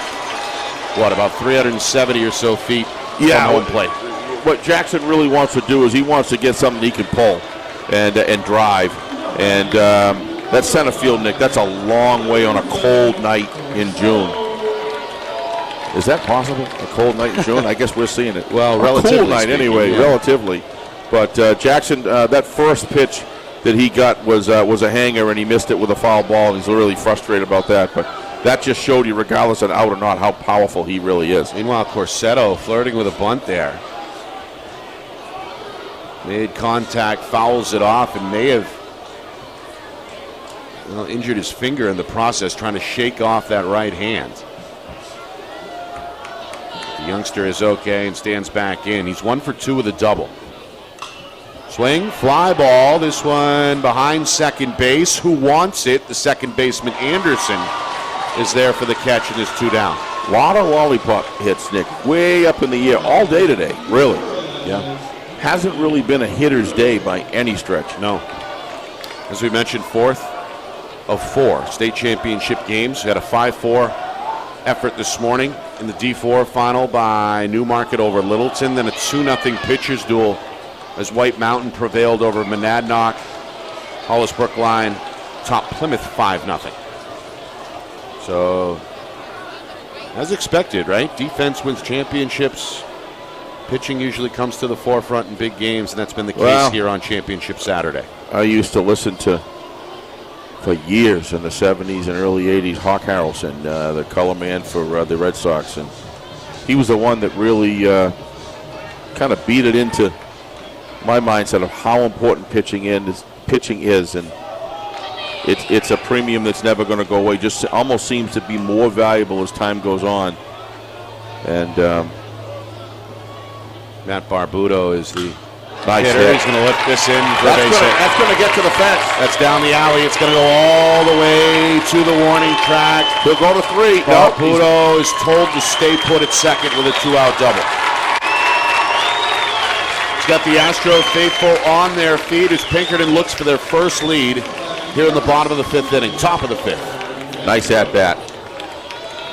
And he's got Cole Yannico coming up, who's not a bad hitter himself. Yannico 1 for 2, a single and a fly out. Let's see what they do with the alleys here for Yannico. It looks they're gonna close it a little bit. That was a good hit. You love those well hit opposite field drives, line drives that go right in the alley like that. That's a sign that the hitter is seeing the ball well. Meanwhile, Londonderry's got a lefty up in the pen as the first pitch to Yannico is fouled off the left field line. You know, you called it, Nick. We were talking about Fennell earlier. He does seem to be lost a little bit of velocity what he had in the earlier innings, Nick. He's thrown quite a few pitches. When you got that many runners left on, that means that many extra batters. Don't let the score be indicative of the amount of pitches that this young man has thrown. It's the 31st batter he's faced. Yeah. And Yannico will foul this off. His body language tells me he's trying to get through the inning. You know what I mean? Where before he was... this may be the final batter he faces. Again, there's... one where another. I said a left-hander, now there's a right-hander up as well. Mm-hmm. Yannico check swing, he went around, and that is strike 3. They're going to cash the register there, yep. Lancers high fastball. Get out of a jam via the starter, Connor Fennell, and Pinkerton strands yet another runner in scoring position. So we head to the bottom of the 5th still tied, Steve, at 1 apiece. Well, did you expect any different? No. Really. I mean, these two teams just battle in every single thing that they do and play. And this has been a good senior class for both of these, and good leadership for both of these schools this year. And they've had success, as we mentioned. Londonderry went all the way to the state championship, hoping for back-to-back titles on the gridiron, but fell on the last play against Bedford with a game-winning field goal. Of course, Pinkerton, they lost to Bedford in the state championship on the hardwood. And, well, the Astros a chance for the baseball championship tonight and the lacrosse championship tomorrow afternoon when they face Bishop Girton in the first of 3 championship affairs over at Bill Ball Stadium in Exeter. We're live, by the way, on the air beginning with that 2 o'clock broadcast, and we'll have all 3 covered for you here on Friday Night Lights New Hampshire in conjunction with the NFHS Network, and seen live only on NFHSnetwork.com. So it goes 2-1-3, right? I believe it's 1-3-2. 1-3-2, excuse me. Yeah, BG Pinkerton at 2. Yeah, because the marquee event that, from a competitive standpoint, is that Portsmouth Derryfield matchup, which is the headliner in Division 2. Headliner in Division 2, yes. Comes your way tomorrow night at 7. So we'll have them all for you again. BG looks extremely strong this year, but Pinkerton beat Exeter, so it'll be a battle either way. Yep. And again, we're on the air just in advance, a few minutes or so before that 2 o'clock face-off. Yep. All right, here we go. The lights are now fully on, Steve, with the sun setting here on the East Coast. They become more and more necessary by the minute. Jet Jones going to stand in here for the Lancers to begin the bottom of the 5th inning. 6, 7, and 8 due to the plate to face Casey Watson, who has been stellar the last 3 innings.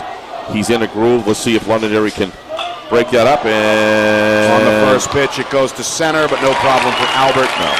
Who comes up about 20 feet to make the one-handed catch. Absolutely. And I've noticed, Nick, since the lights have gone on, the hitting on the nose has been a little better. I think that there was about an inning and a half there where lights could have been used, certainly the whole last inning.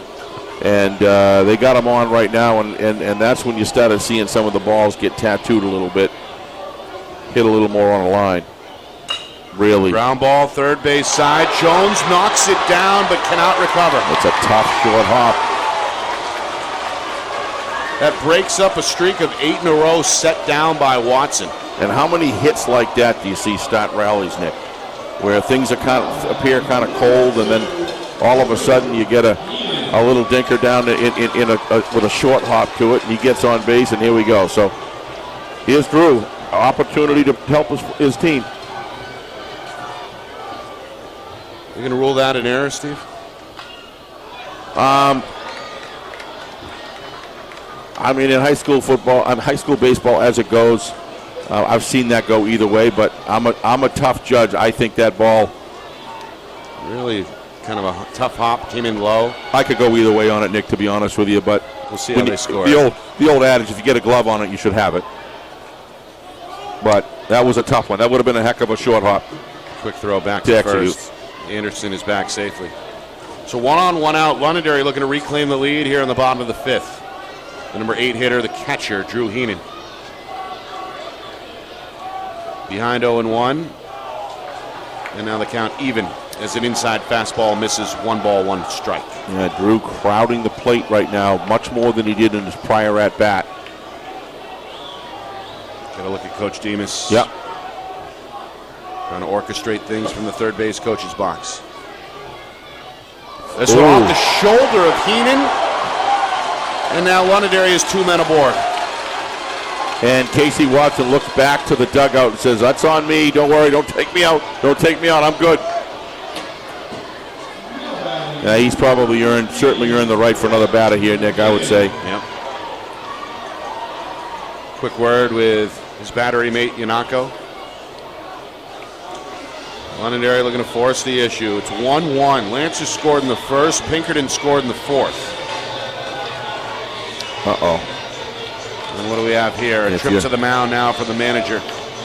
Steve Campo wants to talk it over. Maybe a decision to make here. Well, I think this more than anything else is to kind of come out and tell Casey, I'm going to let you go, but you got one more batter here. You gotta get him out. Anything more here? He's just prepping. He has a lot of respect for his player. You know, pitchers are human beings like everybody else. They don't want to come out, but at the end of the day, that is up to the coach to make that decision clearly. And I think Coach Campo is doing a nice job here, giving him another batter. I think he's earned it today. Through these middle innings, he's fought his way out of jams. He's got a lot of faith and trust in him. He's going to keep him in there. I believe that's the right-hander Leo Boucher getting warm in the Pinkerton bullpen. The sophomore playing catch right now. I think that's Boucher. We'll see. Either way, Watson remains in the game for now. As Brent McKinnon, with Heenan on first, Anderson on second will stand in. Tries to lay down a bunt, can't get it. He's got it. The second, all of a sudden we got a pickle. Anderson is going to get tagged out. Big collision as Jones is knocked down, but the youngster able to hang on for out number 2. Yeah, he waited a little too long to throw that to his third baseman, but give him credit. He's a tough kid. He got the tag on there, and that's a big out right there. Make no mistake about it. So that's a big out. 2-4-5? 2-4-5. Yep. As we see the rundown again. Big collision there, and Jones was around the world on his way to the ground. And Heenan, intelligent player as he is, Heenan's running down to second base, and he's in scoring position. Right. But not before we have 2 outs in this situation, and I don't have to tell you, that's a big out. That was just a heads up. Heads up. Who's that, Yannico? Yeah, Yannico threw it to second. Just heads up. Corsetto quickly went over to Jones at third. Yeah, I thought he was actually going to try to get back to second base, but he knew. He saw that ball release. He says, I'm done. He says, I got to try to beat this out somehow. And but you do want to throw that ball a little earlier to give your third baseman an opportunity to set himself. But he hung in there, took a hit for the team, and it's a big out. Now a conversation between the 4 umpires here. Don't really know what they would be talking about. Gonna have a word with both managers. Coach Demos. Was it the collision, and maybe? Coach Campo. Not sure. Coach Campo seems satisfied. Yep. Coach Demos does not. I don't know what Coach Demos would be. What do you suppose he'd be concerned about on that play? Unless he's making a substitution. Oh, which that I could believe be. is the case. That could be, yes. As Londonderry's Brett McKinnon is due to come up. He's still got the bat on his shoulder down there, so yep. I don't know if we have a pinch runner here. Again, it's supposed to be Heenan at second. That'd be a pretty gutsy move to pull your starting catcher. I don't think that would shock. That would be shocking. I mean, some programs in other states have what they call the re-entry rule, but something's going on. It's not going to work here. You're not going to take Drew Heenan out of the game. I don't think that's going to happen. And Drew can run. Meanwhile, again, Coach Campo issuing instructions from the Pinkerton dugout. Yep. As is Coach Demos from the box. Is he talking to Horn at short, or is he talking to his positioning as outfielders? Looks like the outfielders are creeping up a bit. Little bit. But not much. McKinnon, meanwhile, is the number 9 hitter. He's 0 for 1 on the day with a ground out. Center fielder going to swing and miss. Strike 1. This kid gets out of this jam, Nick. Not that he's waiting for my score, but I'd really admire this kid if he can fight his way out of this jam right now. Yep. He's proven he's a gritty pitcher. Seemingly had everything rolling, 8 straight, retired before an error in the infield, then a hit by the pitch, put Heenan on. He doesn't look the least bit rattled at all. Rattled whatsoever. And he's ahead of the batter 1 and 2. Again, if he can punch out McKinnon or force him out, Pinkerton escapes with the game still tied. The pitch. Nice pitch. Oh, just a bit low and a little outside. low. Thought it was. It looked like it came across like a nice pitch.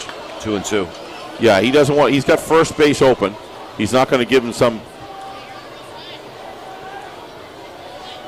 mac and cheese here right down the middle. He's going to play around the edges of the plate. McKinnon, a sophomore. Yeah, this is another one low and away. Yeah, that's that's all by design. He's trying to see if he's a little too ambitious out there behind the at bat, trying to get him to swing at some junk. Well, not junk, but just swing at some stuff out of the strike zone, and that's clearly what the Astros are trying to do here. Heenan, the go-ahead run at second base. 2 down here in the bottom of the 5th. McKinnon backs off. They appeal. They got him. And strike 3 How is about called. that? How about that? McKinnon did go around, and Watson delivers the day for Pinkerton. He keeps Londonderry off the board. The Lancers strand a man in scoring position, and as a result, we head to the top of the 6th inning. I'll tell you. Still tied at 1. Back in just a moment here on Friday Night Lights, New Hampshire. We're broadcasting in conjunction with the NFHS. Our broadcast today, as it always is brought to you by Beals Insurance Agency, with locations now in both Bedford and Londonderry. Whether you need home, auto, or business insurance, Beals Insurance will get you both the price and quality coverage that's right for you. Just call 603-471-9999 or visit BealsInsurance.com to request a free quote and start saving money today. Again, that's BealsInsurance.com. Well, we head to the 6th inning, and both starting pitchers are still in the game. Both have pitched well. Yep. It's 1-1 here through 5 complete. Nick Anastas, Steve Beals with you. A rematch of last year's NHIAA Division I baseball championship game. That was a game won by Pinkerton 2-0. The Astros secured their first title since 1986. Londonderry looking for revenge after a 19-1 regular season. Earned them the top seed in this postseason tournament. They held an early 1-0 lead. In fact, scored in the bottom of the 1st inning. And held that 1-0 lead into the 4th before Pinkerton tied it with a run of their own. Elijah Sharp, a 2-out double. He came back around on an RBI from Josh Jones. This one is over to 3rd. Pena's throw across the diamond is in time to get Sile Archer, Pinkerton's number 7 hitter, by a foot or so. There's one down. You know, Nick, Coach Steve Campos having a good night. He's made that trip that he just made to the mound, I think, was critical in calming down Casey, getting the team together, kind of building a little around him, support this guy, and first pitch to Sharp, up in the air, coming up from center is McKinnon for out number 2. And that substitution that he made for pinch hitter there was turned out to be the right one. That's what's got him on the board in a tie game here, going head to head with the Lancers. And just a lot of the work that you see him working with his outfit. He's just he's having a good night tonight, and he's showing why this Pinkerton program is does well. Give him a lot of credit. Meanwhile, Fennell starting to settle in, Steve. Yep, he is. He's settled, or he's retired. 6 of the last 7 he's faced, including 3 in a row. And he's got Jones behind 0-1. What that means, tough mentally. Both of these pitchers are tough mentally. They do not want to come out of the game. Yep. Look at, he's pumped up. You're absolutely right, Nick. He's back in the saddle again. He's right down the middle to challenge Jones. And the junior's now behind 0-2. Jones did not start. Came in off the bench in relief of Preston Libby in a pinch hit spot. Ended up driving in Pinkerton's lone run in the top of the 4th. Going to launch this foul well off the right field line and into the bullpen. Yeah, he's amped back up. He wants to be here to finish.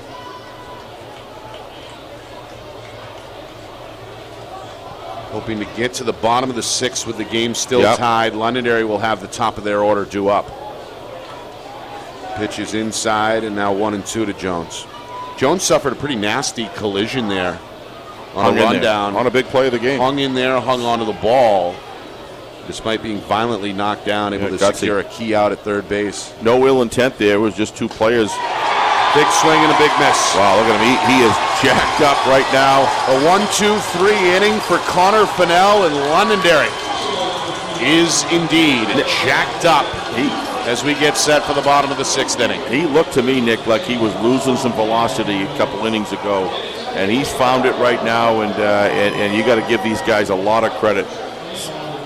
Such a mental game for everybody in baseball, but very much so for a pitcher. You're out there alone. Regardless of how much your team tries to help you, at the end of the day, it's all on you. Right. And you have, like a quarterback, that opportunity to win or lose the game in your own hands oftentimes. And it's very impressive to look at both of these pitchers and so many of these pitchers today. This has been a pitcher's day. No, without a doubt, this is the day of the pitcher as far as this championship series is concerned with these 4 divisions. The senior Casey Watson. And it ain't over yet. Still throwing hard out there. Watson pitching in his final game, hoping to go out a back-to-back champion. It's looked pretty good so far. He's held Londonderry to just 3 hits and 1 run, which, by the way, was not earned. Yeah. Right? No, it was. It was earned. I apologize. No, I think the run was earned. The run was earned. He had things seemingly going his way after retiring 8 batters before there was an error with 1 out last inning that allowed Londonderry to eventually get 2 men on, but the defense prevailed, and in the end Watson ended up striking out McKinnon to end the inning. So here we go. Bottom 6, top seed Londonderry looking to retake the lead. We've got the top of the order 2 up. Jaden Hamilton, Owen Carey, Johan Pena. Hitters 1, 2, and 3. Hamilton is 1 for 2. Scored after registering the first hit of the game back in the bottom of the 1st inning. Struck out looking his last time up, and he falls behind quickly 0-1 here against Watson. Yeah, that's a freeze pitch right there. That was a great job by Casey coming across the inside part of the plate. Swing, chopper, third base side. Jones, a step, a throw, and an out at first base. Good hustle by Hamilton, but no real chance there as the throw is on target, and there's 1 down here in the 6th. Jackson comes off of first base and literally fires a 90-mile-an-hour round the horn to horn. I'm telling you. Wants to keep his guys alert. Oh, yeah, keep them up. You know, it's Owen Carey, the lefty, who looks at a pitch low. The count opens up at 1-0. Carey tonight 0 for 2, a pair of groundouts in the 1st and 3rd innings. We're tied at 1 here with 1 down, bottom 6, swing, ground ball. Over to second, Corsetto, no problem there. And the first 2 are now retired. Yeah, well, you know a pitcher's got good stuff. He's really rearing back. He's coming in low. He's finishing his delivery. And he's he's getting a drop on the ball right now, and he's forcing these guys to hit it on the ground. So both of these pitches just very impressive. They really want to go the distance. Pena stands in and looks at strike 1. It's right over the outside edge. Pena 0 for 2. Did pick up a ground ball RBI. Back in the 1st inning, was thrown out 6-3, but got the lone Lancer run in. Going to take a strike right down the middle, 0-2. Watson still in a groove. Looking for another 1-2-3 inning.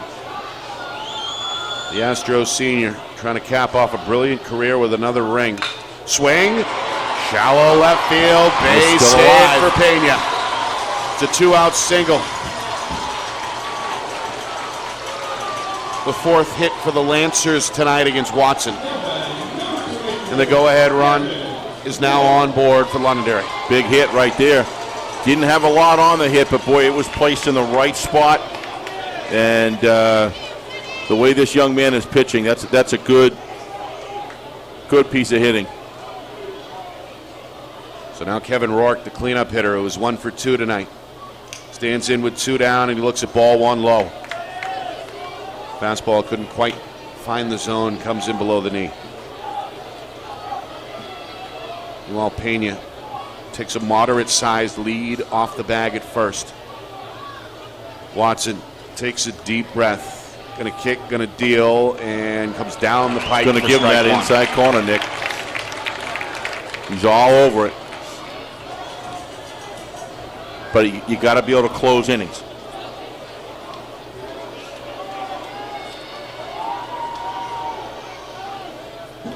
And now time is called as Rourke steps out of the box. Just try to take your pitcher out of his tempo. Pena resumes the lead.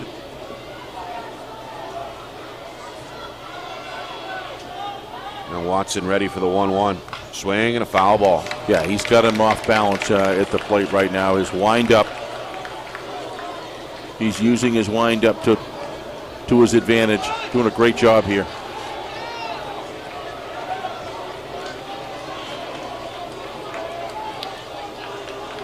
Kevin Rourke trying to be the hero. Hoping for his second hit of the night. The swing here, and again it's foul. This one straight back. Yeah. He's frustrated, but Kevin Rourke, I'm talking about, was frustrated, but he's doing a good job of keeping the bat on the ball. And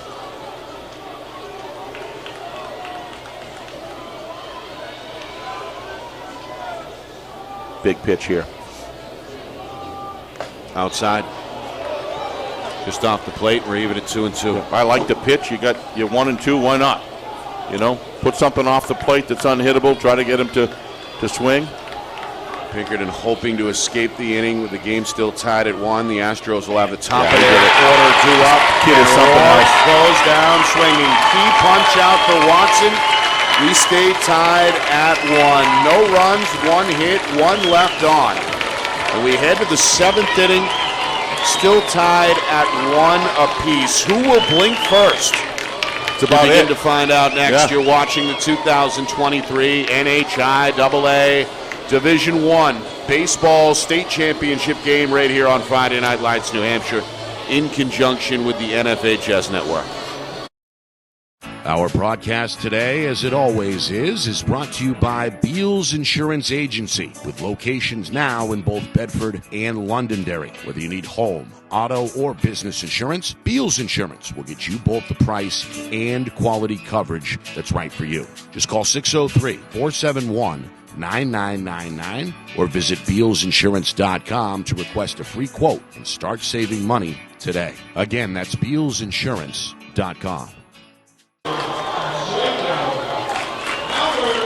Well, buckle up, because we may be in for a classic finish as we head towards the finishing line.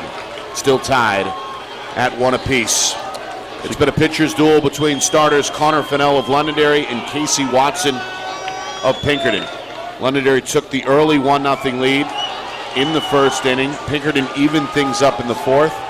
And now as we head to the top of the 7th inning, we go back to the top of the Pinkerton order. Jake Albert, Brendan Horn, Jackson Marshall. Albert is 0 for 2 with a walk. Oh, I have to tell you, Nick, I'll wait for after the pitch. Fennell outside. I'll tell you, 1-2. this young man up at bat has given me a lot of entertainment throughout these last 4 years.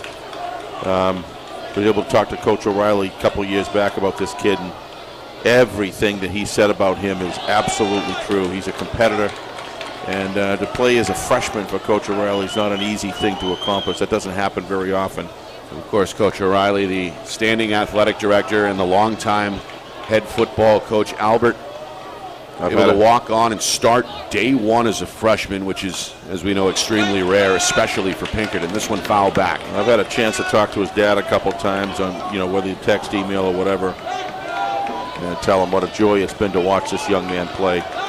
He's been a class act all the way through. 2-2 on the ground. He's going to sweep to Anderson's left, and the throw is in time for out number 1.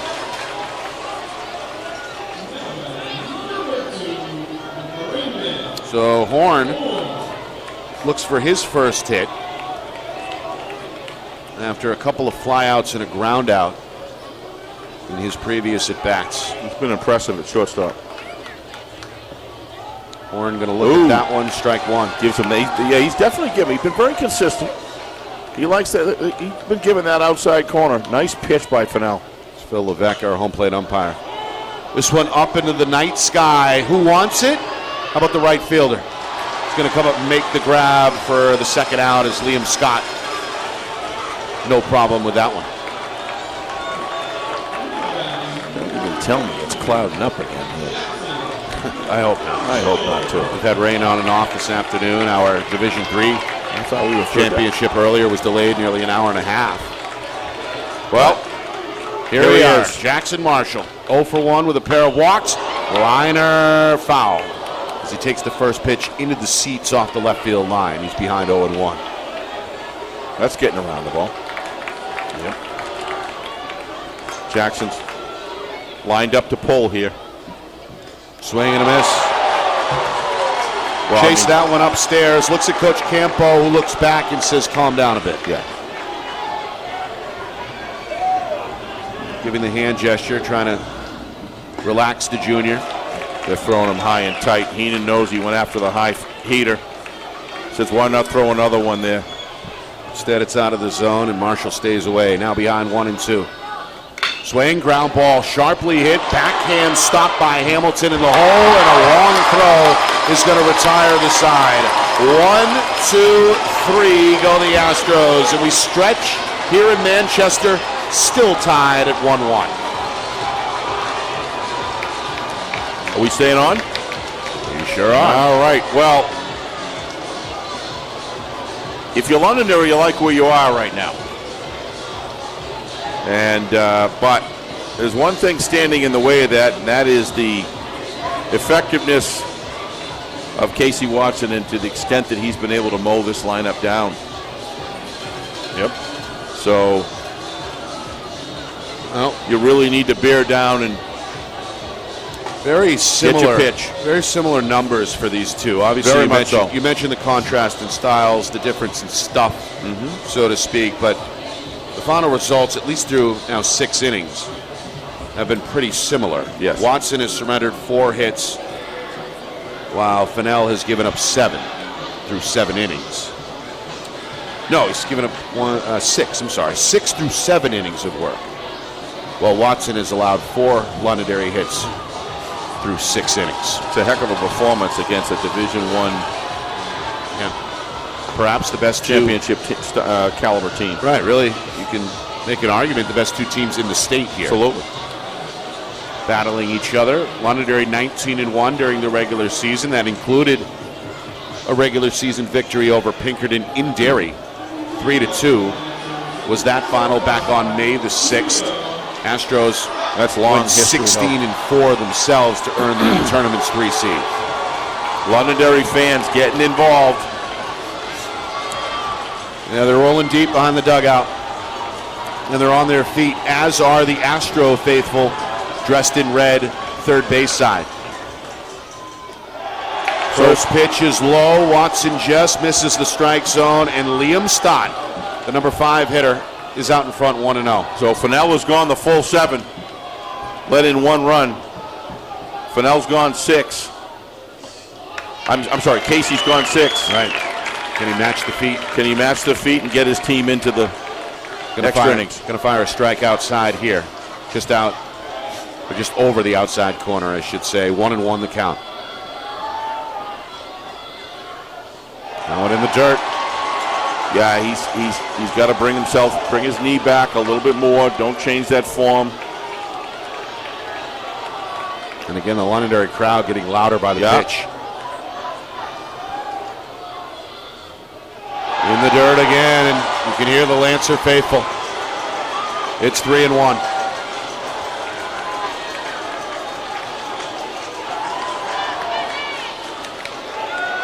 Yep. Nobody up right now. Nope, I spoke too soon. Again, there's a right-hander. They're all up. Getting loose for Pinkerton. Stott going to punch this foul into the crowd and heads up as it lands. I'll tell you, in the second row. There have been some ropes into the stands with people Yep. ducking out of the way. Well, the youngster got a souvenir there. Kid might be like 5 or 6 years old. He's thrilled. Strike 3. Not so fast as home plate umpire Phil Levesque. Scott had taken a couple of steps towards first base, thinking that was ball 4. Instead, it's another punch out for Watson. And he does not agree as he goes to the dugout, shaking his head. But it looked to me, Nick, like it would look like a pretty good pitch right there. And that's been a consistent strike all game. There's not really much to say there. It's a payoff pitch you got to swing, in my opinion. Absolutely. But it's been, like I said, it's been consistently a strike all game. Now 6 strikeouts for Watson. Misses the zone here to open up against the right-hander, Jet Jones. These home plate umpires, all 4 of them today, have done a stellar, nothing short of stellar job. I agree. Calling balls and strikes. Consistency has just been, there's another one, if not perfection, pretty again, close. about belt high. Yep. And again, just over the outside corner. So it's 0-2. No, 1-1 now against Jones. This one swung back to the mound. Watson, no problem. Gonna fire it over the first. 2 down. And there's 2 away. Jammed him. Watson had to dip down around the ankle to field that one, but it was moving slowly. Been a long day for our crew here at Friday Night Lights, New Hampshire, but we're still hanging in. You see John Barron hanging over that left field wall. Matt Beals is off the right field line. What happened to the tent? Is that down now? I guess so. Apparently no fear of any further rain. No, he's on it. Well, Anderson is the batter, the number 7 hitter for Londonderry. Going to look at a strike over the inside. If you're going to crowd over the plate, the inside corner is still the inside corner, and that's what's going on there. These guys got to not worry about let the call balls and strikes. Get your pitch. Meanwhile, this is Colin Parent, a pitch hitter. So it appears Brady Anderson's night is done. As Parent, who has not played, obviously, tonight, stands in here in a big spot, the senior, hoping to deliver. It's 1-2. 2 down. Pinkerton trying to force extra innings. Pitch hit. And it's bobbled it short. Horn's throw won't happen, and Londonderry has the winning run on board. Wow. Ball just never got there. E6 against Horn. And he knows he's got to throw it quickly because he's steaming down the line, and the ball just never gets there. But nothing's ever going to happen right if you don't field it first. And Horn, who's been solid at shortstop, kind of mishandled that one there. Second Pinkerton error tonight. He's got himself a big lead at first base. Here's Drew Heenan, first pitch swinging. It's foul off the third base line. Well, Heenan tonight, kind of an odd line. He's 0 for 1. He was hit by a pitch, and he's got a stolen base. He always finds a way to figure in somehow. He sure does. And he loves these type of positions right here. With 2 down, he's got the game-winning run on first. He's going to lace this towards Horn. Diving stop. Can he make the throw? He's in time for the 3rd and out. And just like that, we're on the way to extra innings. Horn atones for the earlier mishap. Makes good on the error by firing a bullet over the first base more than to end the inning. And deep into the hole. Look at this strong throw with such speed. Wow. That is a baseball defensive play right there. Look at him. Completely spread out. Turns over the ball with high velocity and fires a strike to Jackson Marshall. I'll tell you, he did more than atone. He got his team and he got his fans all cranked up. So kind of a bumper crop, really. He may have just saved his team's season. Yes, he did. He may very well have. With that play, as Heenan is thrown out 6-3. Beautiful full extension, backhand diving stop by Horn, and then a bullet from deep in the hole to get Heenan by about a half a step. And the faith in these pitchers continues to go on. Yep. No reason to take them out when they're playing at this level. It isn't like you got to save them for next week. It's ride or die at this point, I think, with these 2 starters. Let them go. Well, 2 seniors who have given it their all in their final high school baseball game. It's been a fun day. Championship Saturday here in Manchester. The finale of a 4-game set. The Division IV championship game was a 1-run difference, won by Newmarket 5-4 over Littleton. We had a 2-0 shutout from White Mountains as they knocked off previously unbeaten Monadnock. And then in the D2 finale, Hollis Brookline able to shut out Plymouth by a 5-0 score. And now we need extra innings to settle this one in Division I. A rematch from a year ago between Pinkerton and Londonderry. Astros looking for back-to-back titles. Londonderry looking for revenge after falling to Pinkerton in the finale 2-0 last year. And now a first pitch ball is issued low to Lorenzo Corsetto. Astros with hitters 4, 5, and 6 due here in the top of the 8th. And it's now 2-0 or 2-0 as that pitch misses high. What is it about these two communities and these two schools that just creates this sort of neighboring towns? Of course, one school was spawned from another. Yeah, Londonderry, was originally a sending district to Pinkerton. That was about 40 years ago. Yeah. And since then, really, the rivalry has been hot across the board. We know about the MAC plaque in the fall. We've done a few of those, haven't we? We have. And that, of course, encompasses all fall sports, not just football. This one is in for a strike. That one off speed down the middle. It's 2-2. Meanwhile, Corsetto tonight, Steve, is 1 for 3. Had a double in the 3rd inning. Popped out his last time up. Fastball. This one well hit. That's in. Shallow left. It'll drop for a base hit. Leadoff single for the cleanup hitter, Lorenzo Corsetto, has the Astro faithful on their feet. Nice piece of hitting right there. Kept his head right in there. And boy, getting a leadoff batter in a game like this is huge. Now it's what you do with it. Question is, does he play small ball and try to bunt him onto second, Nick, or they're talking it over right now with Coach Campo? Meanwhile, there's a lefty up in the Londonderry pen. Seems like we've been saying that most of the game now. Yeah. Neither manager has wanted to take their starters out of the game. What do you do here? Do you go small ball or you swing away? I love small ball, you know that. Yeah, me too. I think I'd try to bunt it, get him into scoring position, especially with his speed, any kind of a base hit. No, they're going to go. They're going to swing away. That's Barbuto, the DH. Pretty hearty cut there. Comes away empty 0-1. I think if you're home team, you definitely bunt.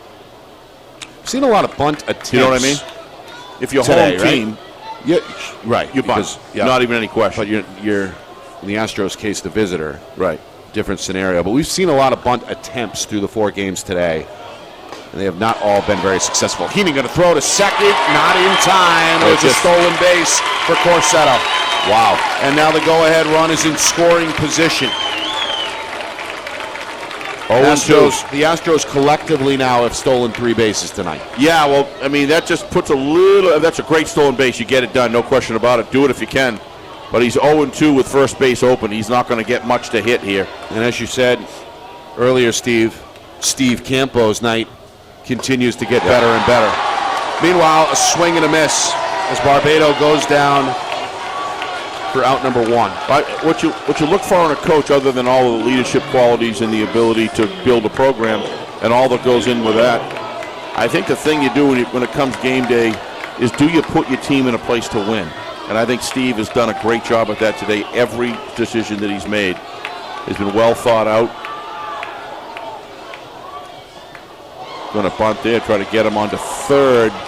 Don't know if that's going to really get it done with 1 out. If you get thrown out at first. Cole Yanako looks at Coach Campo, stands back in behind 0-1. Meanwhile, Fennell just recorded his 7th strikeout tonight. Outfield is straight away, as you can see on the screen.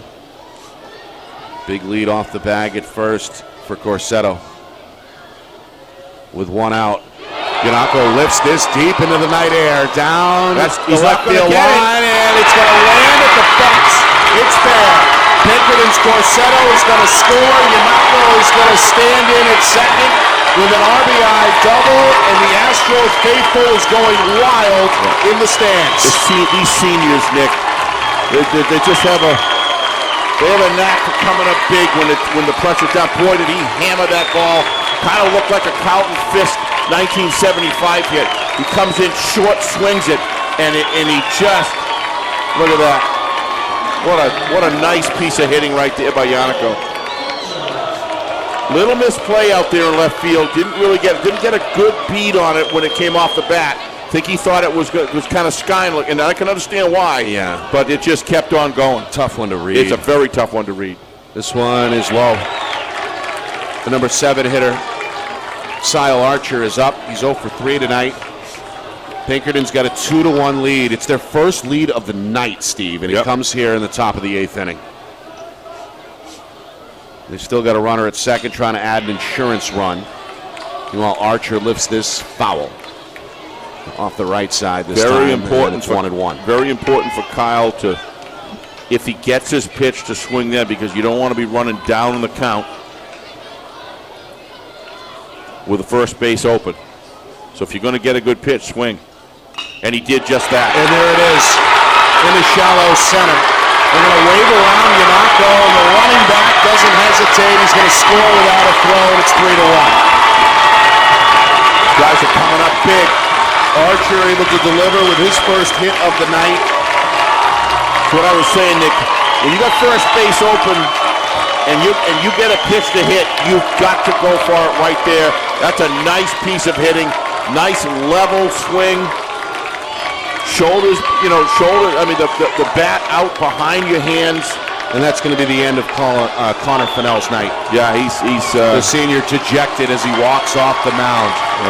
Tough moment for him, but he's pitched well tonight. No need of that man to be dejected. He's pitched himself a whale of a ball game.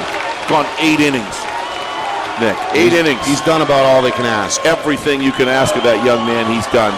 But that's just a competitor right there. Well, you can tell him all that, but it's not going to make any difference. Not going to make any difference now. Absolutely not. Maybe I don't think I down the road, yeah. I would imagine that the wound won't be as fresh, but for right now, he's a hurting young man for sure. His club now trailing 3-1, and his night is over. We get a look now at Michael Crowley. He's the lefty. He's another senior, and he's going to get an opportunity to limit the damage here in the top of the 8th inning with 1 down.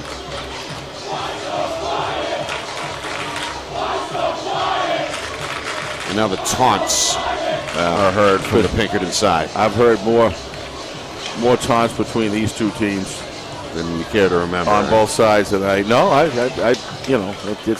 it's competition. Yep. That's what drives people out. So Michael Crowley comes on. Best part of America right now. Connor Fennell's night is over after 7 2/3 innings. Surrenders 8 hits in the end. 3 runs all earned. He's responsible for the man on first as well, but 7 punch outs. And, well, again, just exhausted, I'd imagine, after that effort. Ends up walking 3. But kept Londonderry in the game for as long as he could. Yeah, never forget the Mac Plaque football game in 2021 coming out of the COVID situation. And the spirit from the national anthem on, and that crowd with 6,000 people in Pinkerton in Astros Field there. It was kind of the moment where it was like, we're back, right? Yeah. One of several. Great deal of pride that night. I felt sports-wide, yeah. To be in part of the Southern New Hampshire community. This is a great place to live and raise kids. And it was on display that night, seeing those 2 bands get together. Yep. And the cooperation, but then the intense competition that happened as soon as the first kickoff happened. Great night. And it's been a good crowd tonight it's as same well. Feeling here tonight. Just 2 communities that just love going at it. Here's Elijah Sharp. He's going to watch a ball come in low. The runner is going to go, and he's safe. Nice throw. I think you're going to see Drew had the ball was down low. He had to kind of hits the ball into him. If you see in the replay here, I think that was just enough. But boy, that was I mean, Coach Campos going gutsy right now. I mean, he's just going right after it. He really is. There's no other way to do it. 4 steals tonight, 2 in this inning. Yeah, that ball was down low. Drew did a heck of a job there getting that ball and making it that close. It was in the dirt. Sharp going to watch this clip the outside corner. Nice curveball. And it's 2-1. Yep. Stayed out there till the last minute. Astros looking for insurance, leading 3-1. Londonderry trying to stop the bleeding. 1 down here in the top of the 8th inning. Sharp going to watch this upstairs. A little bit up. 3-1. Sharp has been sharp tonight. Had the RBI double. Did you just think of that right now? That wasn't bad, Nick. I'm a poet and I don't know it. Yeah, but I mean, there's extra innings and you're still sharp. No pun intended. Swing and a miss. And Sharp has now seen the count grow full here. In our 29th inning right now. That's right. Wow. A marathon today. We got more coming tomorrow, by the way. 3 more state championship games on the boys lacrosse side, beginning at 2 o'clock. This one foul back. It's going to rattle off the window to our right up here in press row. Yeah, this facility's got a workout today with some of these shots between foul balls into the stands, up above. You had one, Nick. I was about ready to pull you. You had the window open there. That's that thing was coming. It was only about 5-7 feet down. It hit the window. I appreciate you looking out. Well, you got a big weekend here. We got to have you healthy, brother. Ball 4. Yep. First base is open. If it's not there, don't take it. Londonderry fans aren't happy. Men on first and second. Archer in scoring position off the bag at second, and now Sharp after the walk is over at first. That'll bring up Josh Jones hitting out of the 9 spot. Jones began the night on the pine, took over for third baseman Preston Libby in a key at bat in the bottom of the 4th. That's going to go foul. Bunt that rolls foul about halfway down that third base line. Yeah, he just had that bat turn just a little bit down, Nick, and that's what kind of gave it the roll, and it didn't hold the turf. But I think everybody was safe there, Nick. Wouldn't you agree? If that stayed fair, everybody's safe. Watch that bat. Yeah, If that stays fair, that's a nightmare for Londonderry. A good play by the pitcher to allow it to roll foul before fielding it. Yeah, he was right on it. It's Crowley. And the lefty trying to make work of Jones here. Ahead 0-1. Another there, he's got that one. Back to the mound it goes. Crawley has it. Guns to first for the out. Good hustle by Jones to make it close, but in the end he's retired 1-3. But he does get the job done with the sack bunt. Great sack.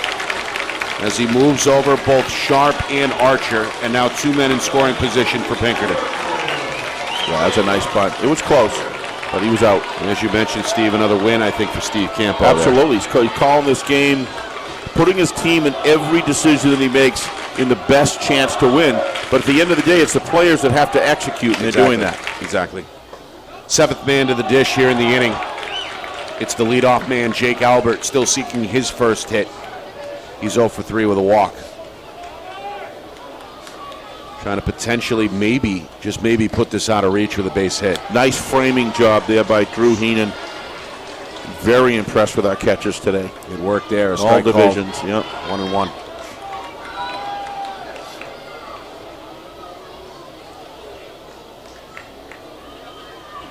I thought I saw Jake the last at bat, but he got another one. Right. Let's see if he can execute here. He led things off in the 7th. He's going to take a strike right down the middle from Crawley. Going to measure the plate. 1-2.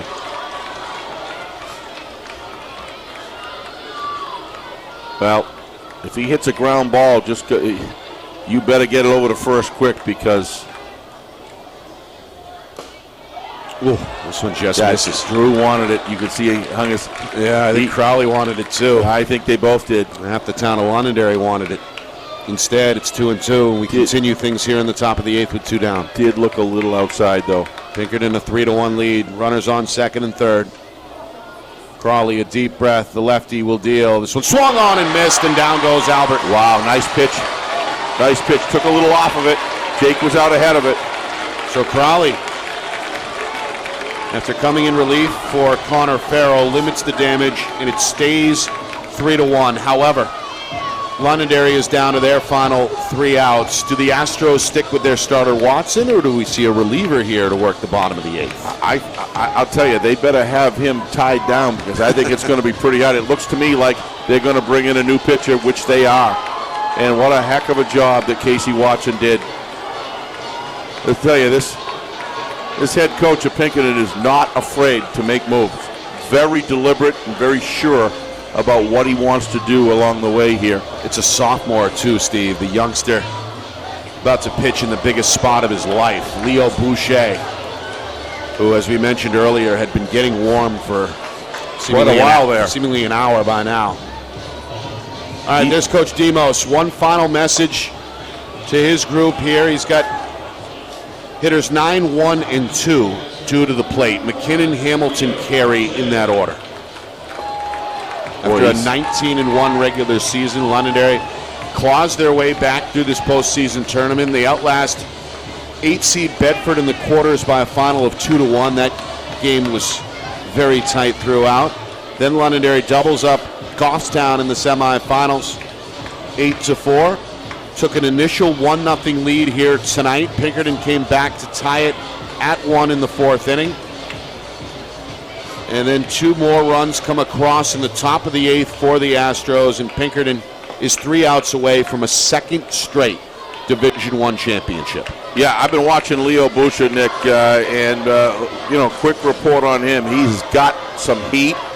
I thought he was a lefty. He's a righty. He's a righty, but I'll tell you, he's got a fastball that's got movement to it. If he can get it around the strike zone, looks like he'll be pretty solid. But he's looks a little wild there right now, but he's probably just warming and loosening. We'll see how he settles down when he gets in there. But his fastball moves, Nick. You wait till you see it. We're going to have a sophomore against a sophomore here in extra innings of the state championship. Well, I don't think the Londonderry is intimidated in the least by, they know what they have to do, and it's just that simple. They got to really be thinking about getting the tie and extend this game first. First pitch from Boucher is outside. This is where you got it. Boucher's got to find the strike zone quickly here.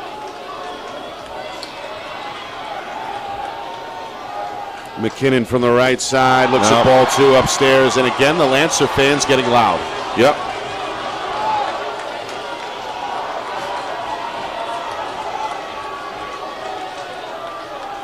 Boucher looking for the strike zone. The 2-0 is inside, 3-0.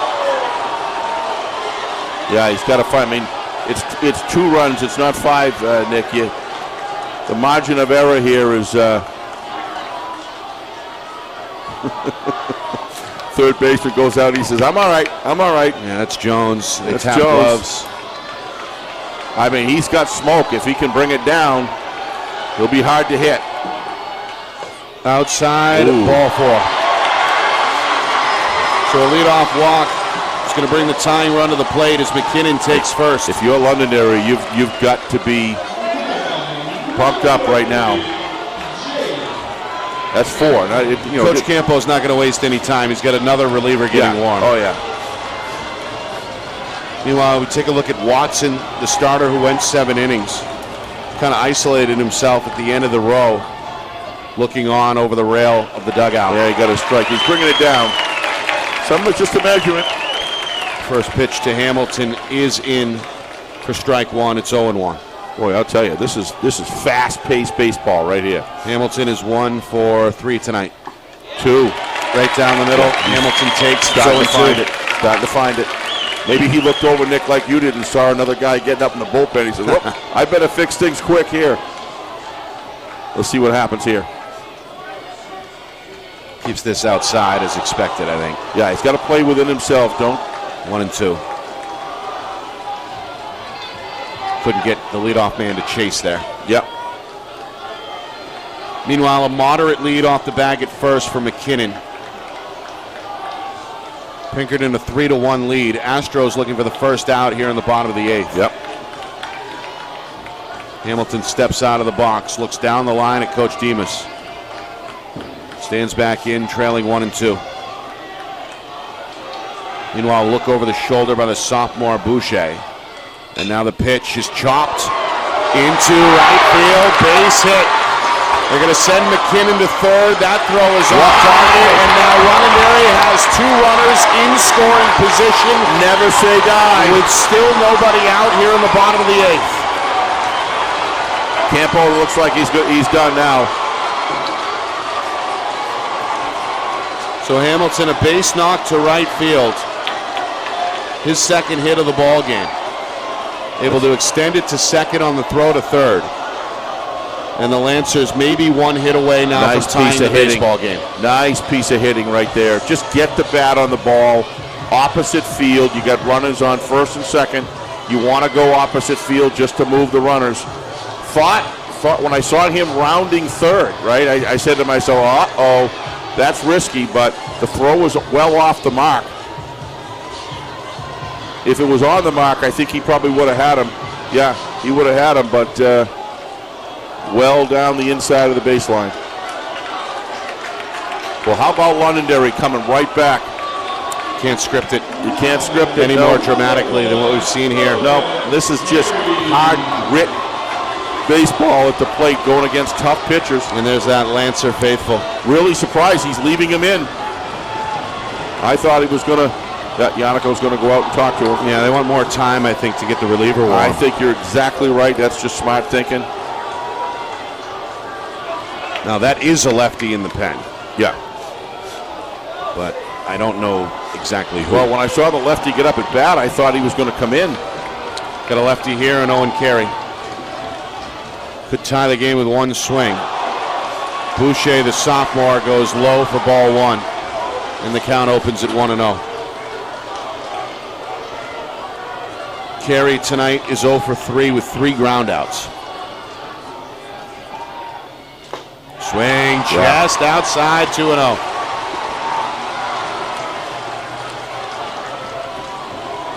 A lot of pressure on a young sophomore come into a situation like this.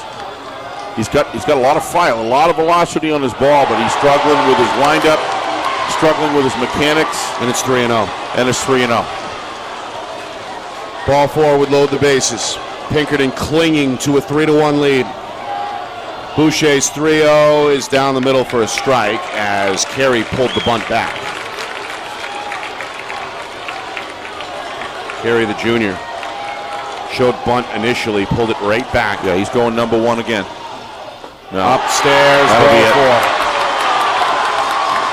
4. So Carey to first, Hamilton stays at second, McKinnon is at third, and now the number 3 hitter, Johan Pena, is due up for Londonderry. Well, still nobody out here in the bottom of the 8th. But there's a force at every single play. This is a time that you want to lift the ball and get that first run in. And if you can push it to the opposite field on a lift, Nick, you can get your guy at second base at third. There we go, right there. Into shallow right, base hit. Tagging up, they're going to send 2 home. 1 is in, the second is tagged down in the head. That's a big out. Don't know why you send him in that situation, Nick, quite frankly. They sent I don't know why they sent Hamilton on the heels of McKinnon. McKinnon actually tagged up and then went home to score from third. Hamilton went full bore as soon as there was contact and ends up getting thrown out at the plate. A good tag applied by Yanako, and Pinkerton for the moment is going to remain out in front 3-2. And a great cut and throw by Jackson Marshall, a veteran at doing this at first base. Watch this, watch this. There's really no way that you can get him in, and Jackson fires a strike into Yanako, and Yanako doing a great job blocking the plate. That's no surprise there. That's a big out. I don't know why you send him with nobody out, Nick, to be honest with you. RBI for Pena is second of the ball game. But you got a forced play right now, and you're down 3-2. You don't do that. You've got a guy at third with nobody out, Nick. I don't understand it. One out, I get it. One out, I get it. Nobody out, I don't. Kevin Rourke is the man at the plate who's now behind 0-2 after fouling off that 0-1 offering. Lancers with men on first and second. Pena on first, Carey on second. They trail 3-2 here with one out. Boucher cannot find the strike zone outside, and it's 1-2. The Astro fans are now upset. Well, that was off the plate, Nick. That was not a strike, but it was an excellent pitch for 0-2 to throw. Rourke, meanwhile, is 1 for 3 on the night, a single and a pair of strikeouts. This one is just outside, and now 2-2 to Rourke. Now he's got to fire it. Now nothing wrong with a couple of things outside there, Nick, at all. Now he's got to come. He's got to bring it now. Astros on top, 3-2. One out here, bottom 8, swung on and fouled. Nice pitch. Well, seemingly Boucher starting to get into a little bit of a comfort zone. I wouldn't say those last two pitches before this past one, but relative to the situation, he's been able to lock in here. Londonderry's got to get this run in if they're going to extend this game. The pitch upstairs, then a wild throw is going to take a bounce towards third. Came out a little funny. Yannico trying to laugh it off. Jones ends up handling it, and nothing really happened. Got very fortunate there. 3-2. Full count for Rourke. The clean-up hitter, hoping to deliver. Little drama here. Carey on second, Pena on first. One out. Boucher, the right-handed sophomore, fires a ball four. It ends up coming inside and low, and now the bases are loaded. And it looks like Coach Campbell's going to stay with him. Well, Coach Campo deciding to go to the young reliever after a full 7-inning effort from starter Casey Watson. Yeah, I think he's a little frustrated. He had a few words for the home plate umpire here. I think he thought those previous balls, it did appear to me to be outside, Nick, to be honest with you. I think he thought those were in the zone, and so Carey on third, Pena on second, Rourke on first. There's one out.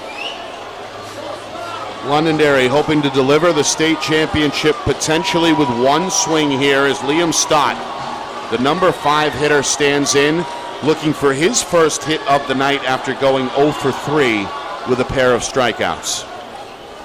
He's got a quick word with Coach Demas. Coach Campo was in and out there.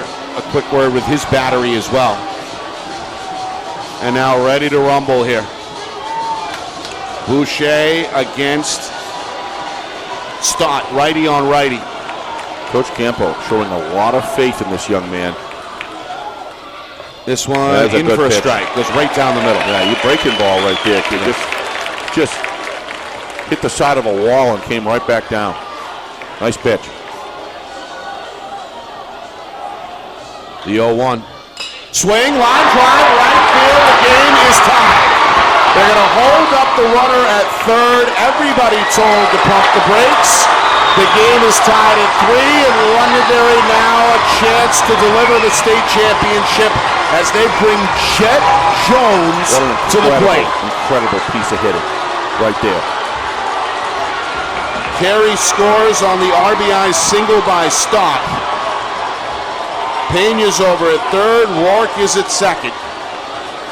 Stott is at first.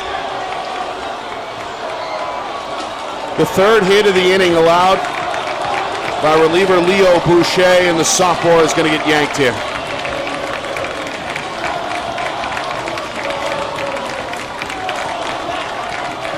Londonderry is feeling good right now. I'd say. Fans are in it. Lancers looking for their first state championship since 2019. You've got to give incredible credit to this Londonderry Lancer team. You know, when you look at the game with Bedford there, right down to the last strike. Taking on number 4 Goffstown. Number 4 seed Goffstown. It was a very good program, as we know. Yep. Doubled them up 8-4 in the semifinals, and then trailing here tonight in extra innings by a score of 3-1. This bottom of the 8th inning, just don't give up. Proving to be magical for Londonderry. They've come back to tie it, now have a chance to win it. Meanwhile, Coach Campo has gone to another reliever. This is the sophomore, Michael Cioffi. He's going to get a chance here to put out the fire or potentially surrender the game-winning run. Yep. It'll be one of the two. So Boucher is done after just a third of an inning. Yeah, when you open allowing up 3 hits and 2 runs. When you open up with 4 balls that aren't even close to the plate. Tough spot for the sophomore. Seems to be a lot of pressure to put a young sophomore on in that situation.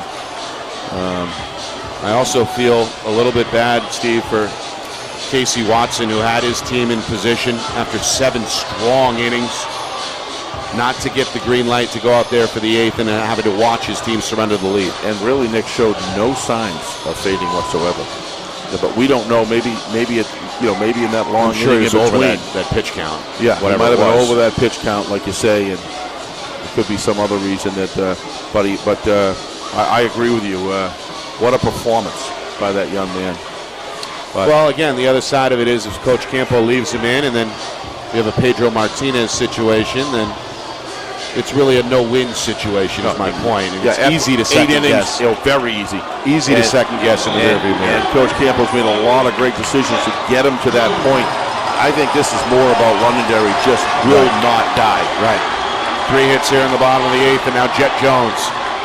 A chance to be the hero. Going to swing right away. First offering is up in the air, back and foul, as it lands on the roof somewhere off to our right. Jones tonight is 0 for 3. He's the DH, and he's the number 6 hitter in the lineup for Coach Demas. Bringing the outfield, especially center, right in. Whoa. That one comes up high, about eye level. And evens the count at 1 apiece. The infielders are on high alert here, toes on the grass. What a game this has been. As they hope for a ground ball. Again, a base hit ends the game. Jones watches this one float in. It's a pretty curve. 1 and 2. Yep. Still only 1 out here in the bottom of the 8th. Colin Parent is due next. Fastball swing up the middle. Londonderry is in 2023 NHIAA Division I baseball champions. They do it in come-from-behind fashion in the 8th inning. Bedlam over in the stands over there, Nick. The hero is Jet Jones, who delivers the game-winning RBI. It goes up the middle, and Londonderry is going to party tonight. Yes, they are. Winners of 4-3 over Pinkerton. Wow. Pinkerton in shock right now, Nick. You know, I mean, this is the kind of up and back and forth battle that, wow. It's a walk-off RBI single for Jet Jones. 1 of 4 hits in the inning for Londonderry. The Lancers, after going 19-1 during the regular season, they fight their way back to the same spot where they fell 2-0 last year against the same team, this Pinkerton Astros squad. It looked like they were going to lose again by 2 runs heading into the bottom of the 8th inning. But it seemed like such a unsurmountable. They just don't look at it that way. They just don't care. I mean, these kids are seasoned. This is a seasoned group of kids. Both of these teams, Nick. They know how to win. It was Londonderry's game, and